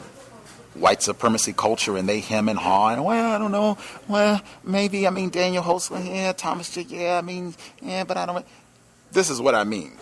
This is real prevalent. I mean, you just have to take a scant look, and it's just going to be all over the place. White people doing some sort of sexual deviance against black people, black males, black females, black children. And that's even been a prominent theme in this book. She's talked about that all the way back to formal plantation days. But I will stop there. I will assume everybody's good because I did ask multiple times, and we had silence, so I will assume folks are good for the week. Next week, this is the last chapter technically in the book. There's an epilogue that is kind of chunky, so we will not complete it next week. But next week is chapter 15. We have 2, and we are done. The next book that we're going to do is Blood Brothers, which is on Muhammad Ali, Minister Malcolm X. Their friendship deteriorated ultimately, but how they came to know one another, the history about their relationship, and all of that.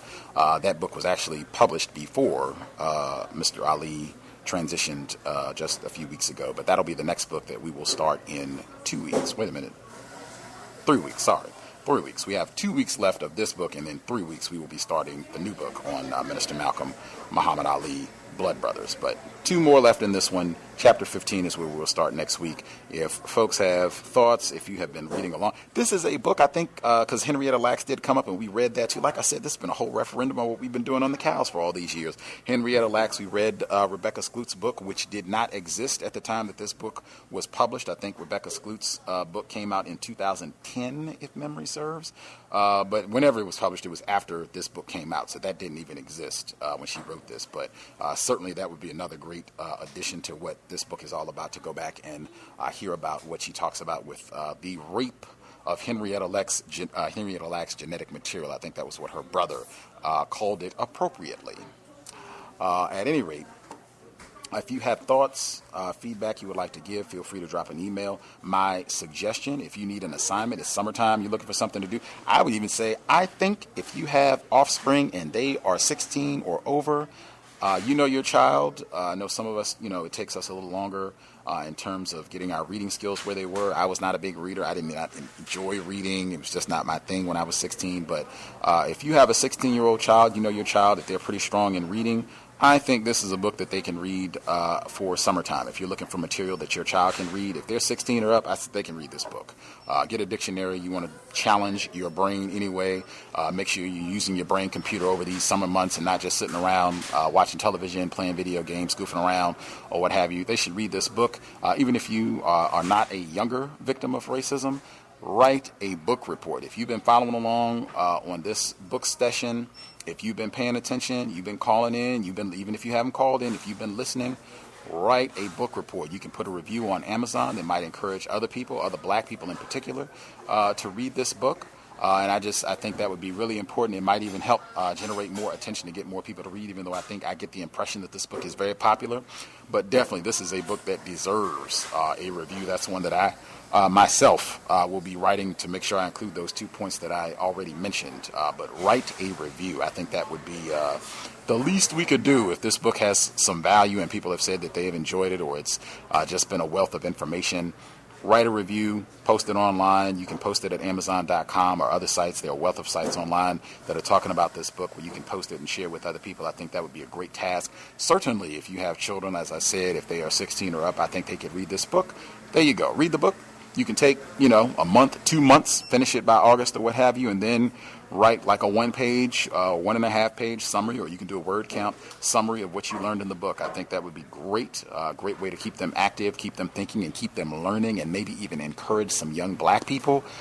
Wow, we are being totally raped in the healthcare field. I'm going to be a doctor. I'm going to do something in the medical industry so that I can help black people.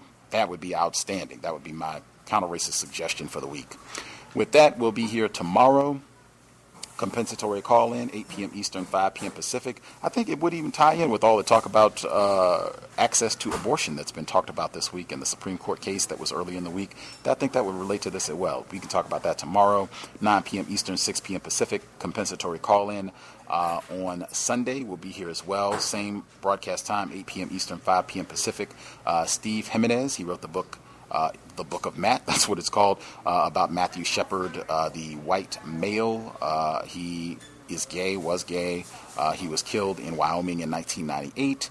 It was alleged to be a hate crime. Mr. Jimenez in his book presents a wealth of information that Mr. Shepard used drugs, he sold drugs, participated, seems like he might have been strong, lots of evidence to suggest that he was a member of a drug cartel in the Wyoming, Colorado area, trafficking drugs, using drugs, distributing drugs, and that this might have been a drug crime, not a hate crime.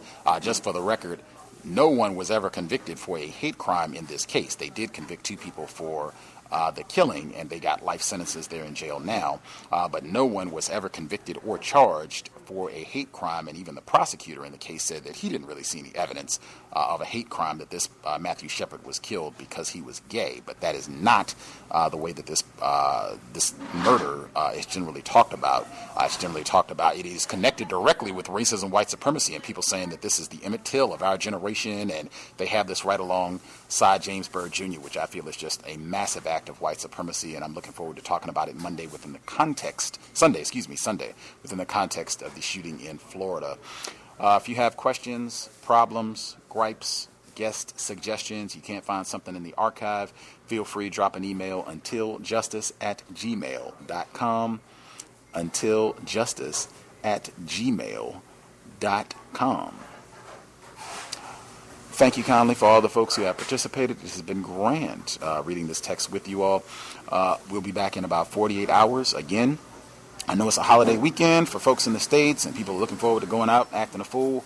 Remain codified. If you are going to consume any alcohol or any other substances, I would recommend, you do not want to be around whites, and you at least want to codify that experience. I would say get to one spot so that you can be there and not have to worry about having to get in a vehicle and potentially be stopped by race soldiers, or putting yourself in an unnecessary, problematic predicament.